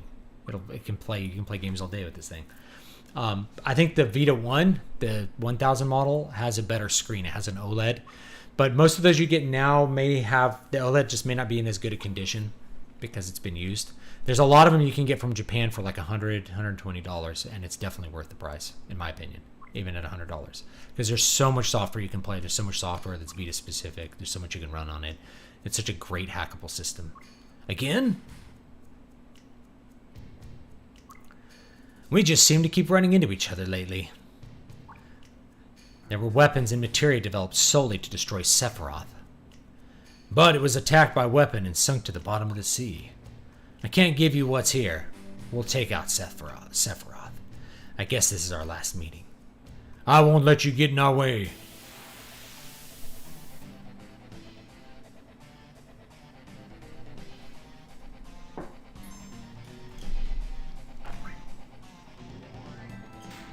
What do I have here? Nice tea.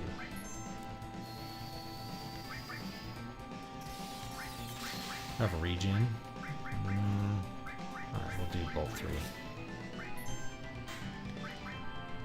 Regen.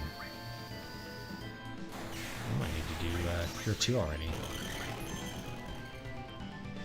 Oh, you know what I should do?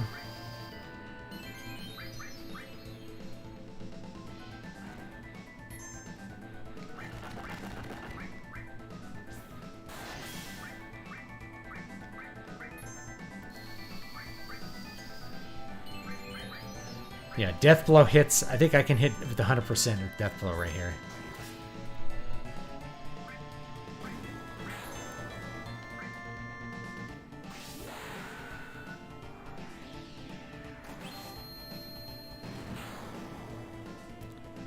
That's a good hit. Yeah, you can crit every time. Ouch! Yuffie. Oh, Yuffie's confused. Item. Remove Phoenix down.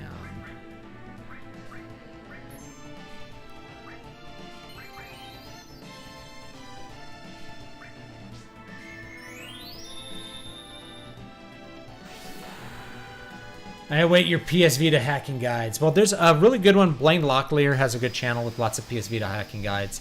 I'll look up some if you guys want like a really quick, dirty explanation of like what to do with this stuff. I can give you one. I have the wrong enemy skill materia equipped apparently.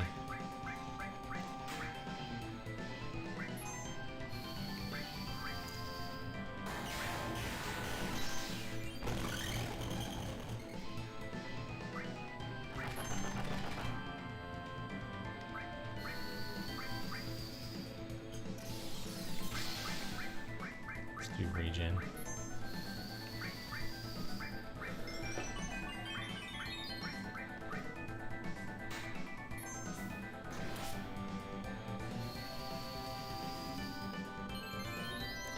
The Vox video explained, among other things, that modern mics allow recording whispered or mumbled lines that older ones couldn't, leading to an increase of such acting.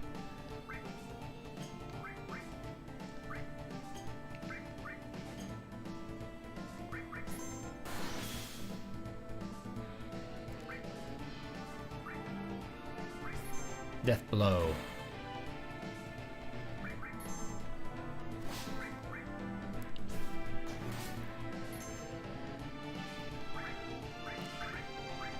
Oh, I have Comet.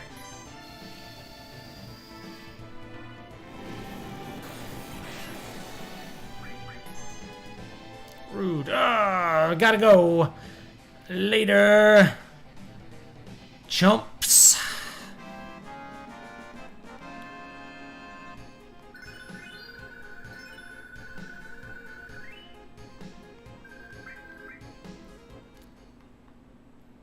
So Shinra's new secret weapon was on this airship. Alright, materia. We have here enemy skill. Wrong enemy skill. We want that enemy skill because that actually has the enemy skills in it, as you would guess. But that enemy skill there.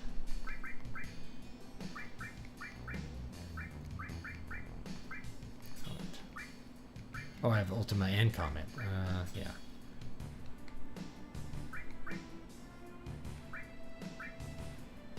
Yeah, let's actually, yeah, let's do Comment. So then we have split up. Yeah, I can see that. And the thing about whispering is that when you whisper, all of the energy's in the highs. And so if you have a really noisy environment, the highs are very clouded. If there's lots of other things going on, like explosions, then it's very hard to hear whispered, close-mic'd dialogue. Also, close miking is a little bit unnatural because your ears are never that close to someone's mouth unless they're whispering in your ear. And when are they doing that? Not very often. This must be the cargo room. Received Megalixir. Let's see if there's something up here. Yes, there is. Spirit Lance. It's also like you can have the camera close to someone's faces. There's a lot more subtle face acting that occurs now. If you look at the way they constructed shots were constructed differently in the past too. There wasn't as much close-up stuff as there is today. You didn't, because cameras were like huge. It was really hard to do a close-up because the camera was physically so big.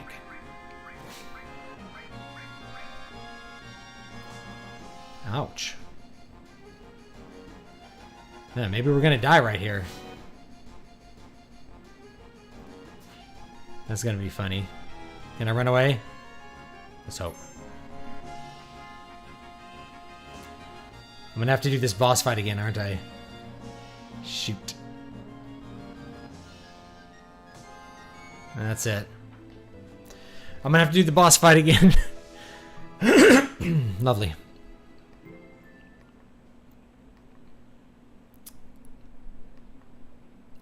Oh, Blaine Locklear. Let me be able to find him.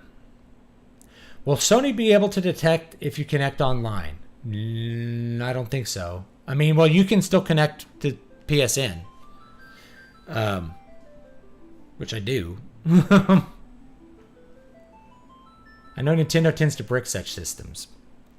You know, Nintendo's never bricked my 3DS, which is hacked. Bought stuff off the eShop with that.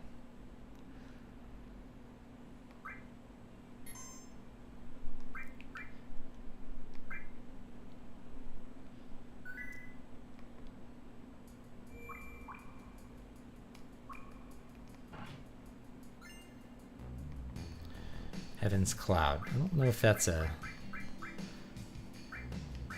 Oh, it's a weapon. Sweet. And then I could put in a bunch of cool stuff here.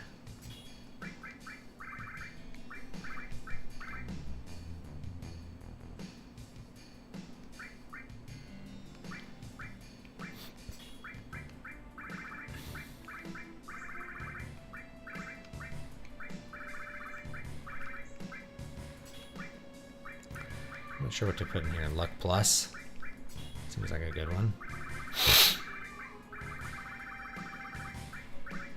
Actors with stage backgrounds tend to be great at projecting their voices. That's true. I notice a lot of young actors speak a little too loudly and obviously because they have a stage background, though. It's kind of an interesting second side of that.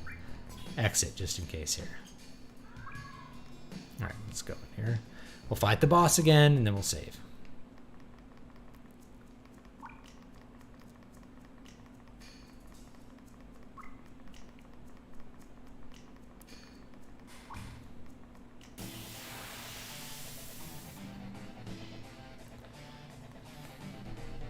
Yeah, I haven't had any problems with my Vita being connected to the PlayStation Network.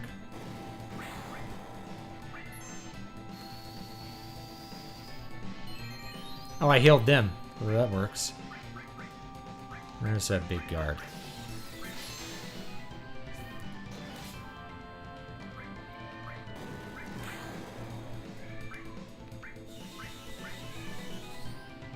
Oh, I put big guard on them. That's great. Oh, that's just great, isn't it? Oh, this is really funny. This is really funny.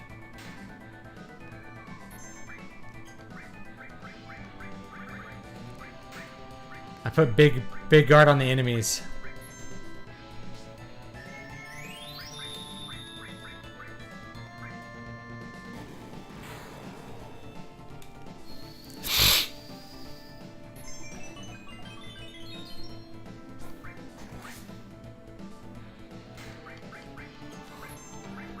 This is really funny. And then see they have like you know, they have like haste and everything right now too.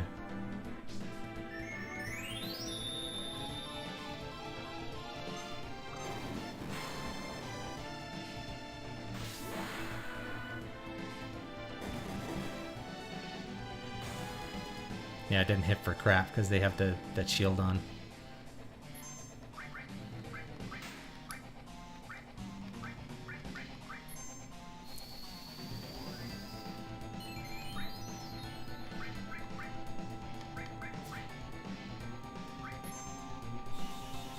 I'll put big guard on my guys. There we go.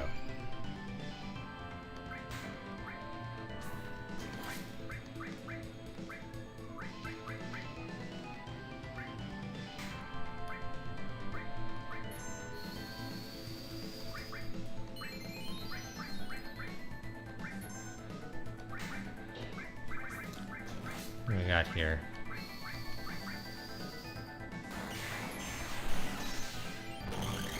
Let's see if mini works.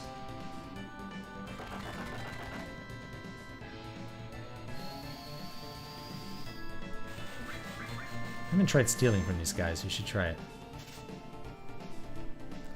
Didn't steal anything. Let's see what I got here. Ult 3. I thought I had Ultima, but maybe I don't. I have Comet, though.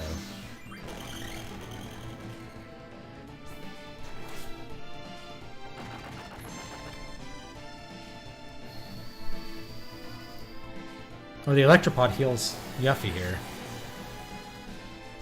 This is like a very bad luck here. Oh no, I'm gonna cure them because I got confused. Ah! That's hilarious.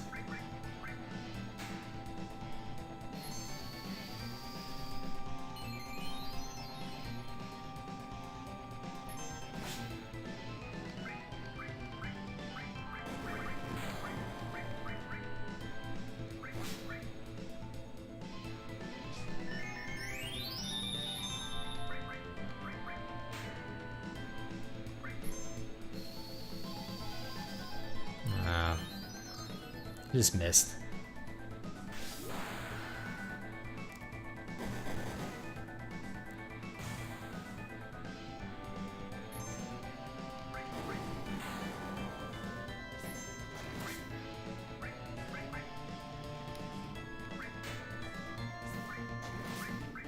For some reason I can't cure all, but whatever.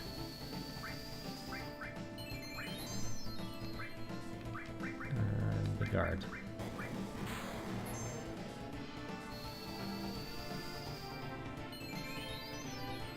We'll see if we can beat these guys. I beat them before.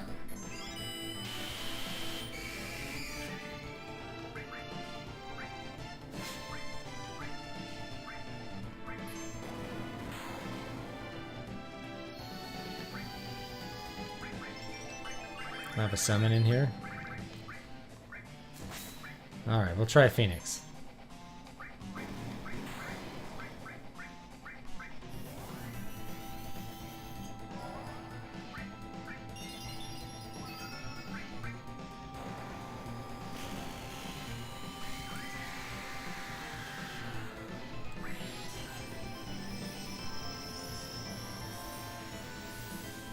It's a cool summon. Marina, these guys are pretty tough.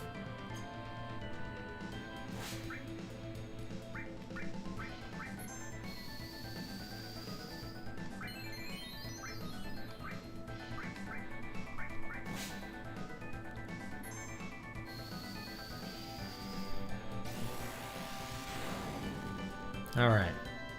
That didn't do much. Oh, that's right. I need to be using Death Blow. Death Blow hits him. Crit every time.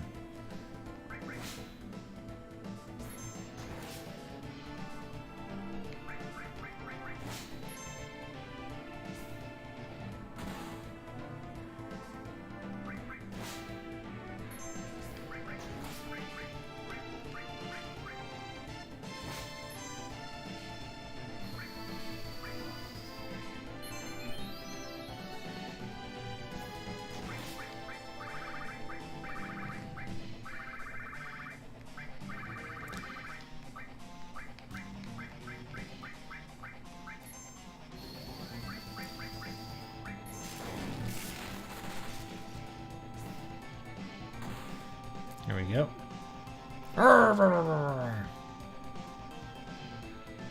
He slowly walks off the screen.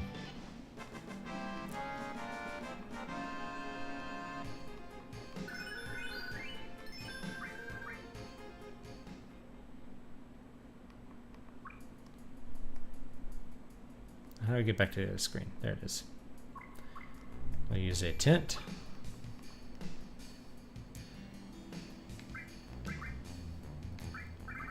Tint.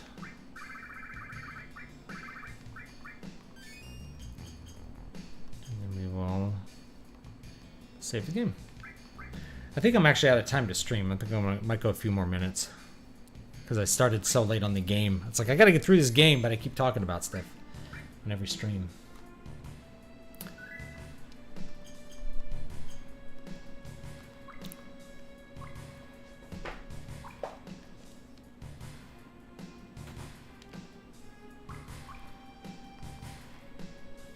This must be the cargo room. Mega Elixir. I think I get a lance for Sid. Oh yeah, close-ups were seen as exclamation points to be used sparingly.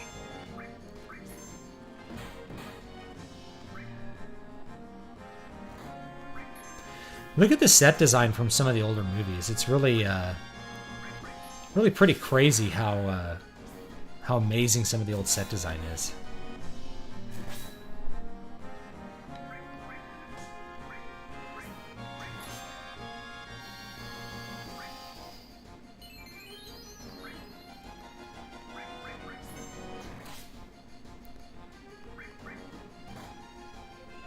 Whoa.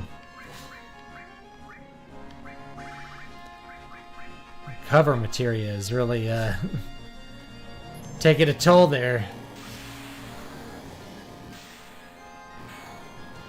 I'll be honest, I usually tune out when you start streaming your gameplay, but I love your insight and commentary at the beginning of your videos. I should like do better at both, but you know, sometimes this stuff like takes my attention.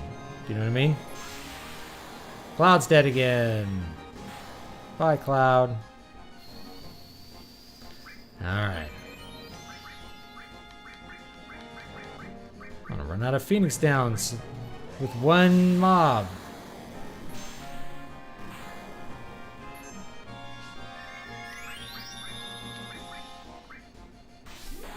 There we go. I was working out a morality system for my football RPG. I couldn't use good and evil. I ended up with 2-axis system. Traditional, 10, virtue, ambition.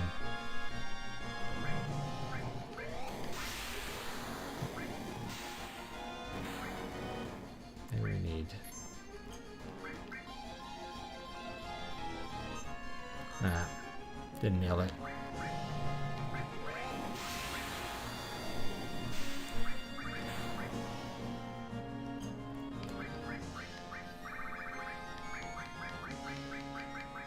Where is it? Phoenix down. Unknown skills power is used up. Alright, I thought I had Ultima on here, but I guess not.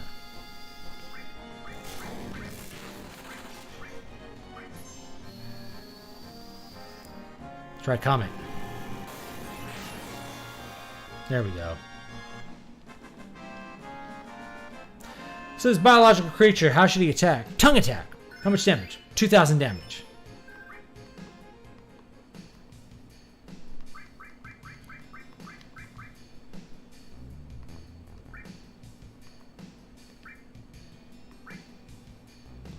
Water kick.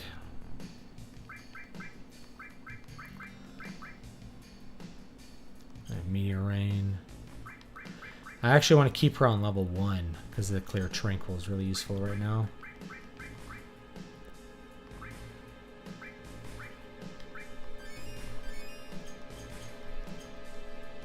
All right. These mobs are nothing to laugh at here. This is terrible. It's all messed up. There's some chests down here, though.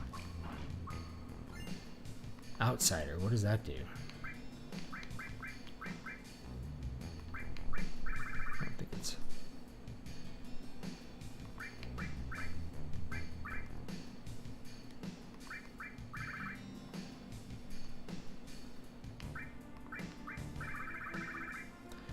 Not sure what the outsider is.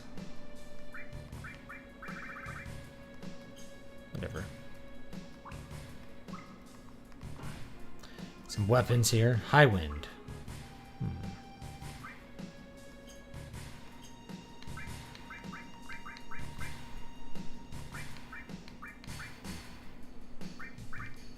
That's not it.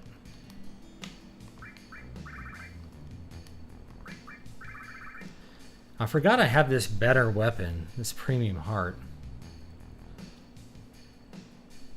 But God's hand will crit every time. Did you know that back in 1973, Roald Dahl gave in to pressure and rewrote the Oompa Loompas as hippie-like creatures with rosy white skin? They've been that way in reprints ever since. I looked it up and I didn't see anything about rosy white skin, but they wear leaves, you know, and they're drawn as little pygmies in my book. So, I don't know. I don't remember the rosy white skin at all.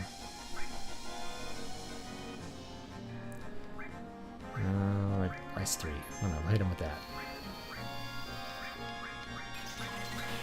Bolt 3. Hit him with that.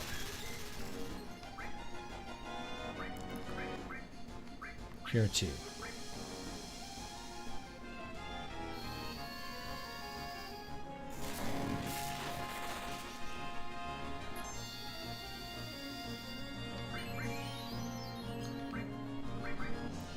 Big guard.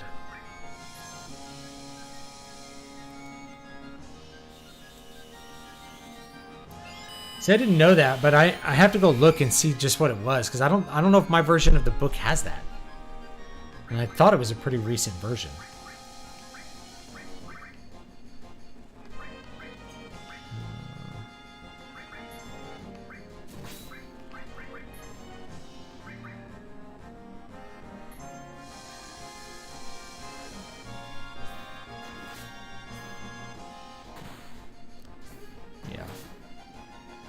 I think my straight attacks are doing more damage here. Death blow. The pygmy versions were in the original. Dahl rewrote them in 1973 to have rosy white skin and long honey brown hair that grew so long it had to be cut with a lawnmower. Yeah, I don't remember that. I remember them wearing leaves and the women wear new leaves every day. So I guess there's some precedent for rewriting stuff because people get offended or things. Hades. I got the Hades materia. I think that's it for this little level, I think. I don't remember.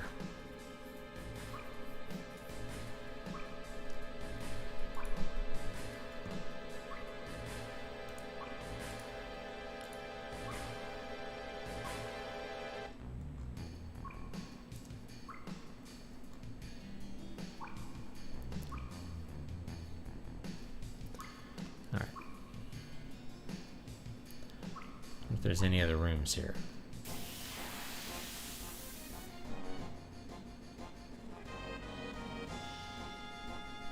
Ah, this thing.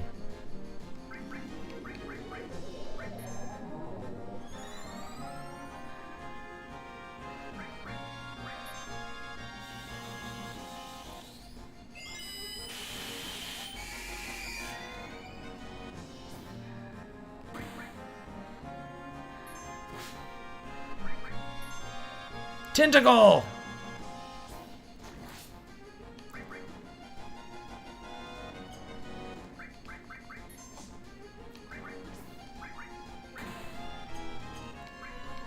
I mean, this guy is a really big downer, huh?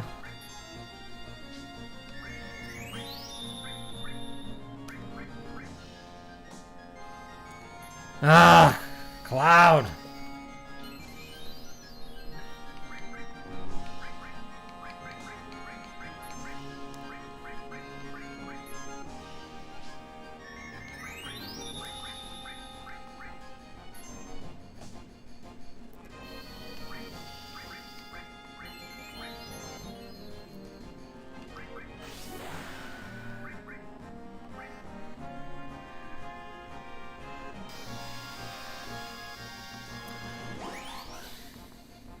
The bridge on the bridge of the River Kwai was a full-scale bridge. Oh my gosh, I'm gonna run out of Phoenix Downs here.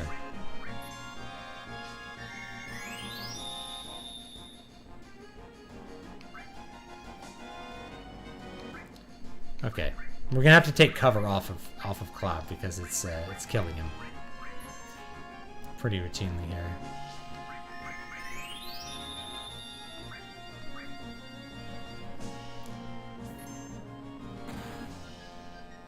Did you know Timothée Chalamet is playing Willy Wonka in a prequel movie? Oh, I can't believe that guy gets work. He's just awful. Is it possible to get out of this? Alright. I think that's going to be it for me today. I'll come back and get these guys next time. I'm a little bit over time. Alright. That's it for me today. The tentacles have got me.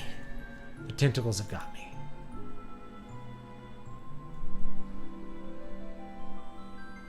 It's game over. All right. So, newest book, Demon Ex Machina. Here it is. Boom. I'm sweaty today. It's hot in here. All right, Demon Ex Machina. You can get it right now. I'm going to link the Amazon page in case you want to buy a physical copy. Here it is. My link folder for books is getting so long I can't even see them all anymore. Written too many of these things. Okay, but if you want to get a free copy, all you have to do is be on my mailing list, and boom. The tentacle gets us all in the end. Neurotronic What said, there's a lot of teenage girls who have a crush on Timothée Chalamet, but they don't know they're lesbians yet. Yeah, that's a good one.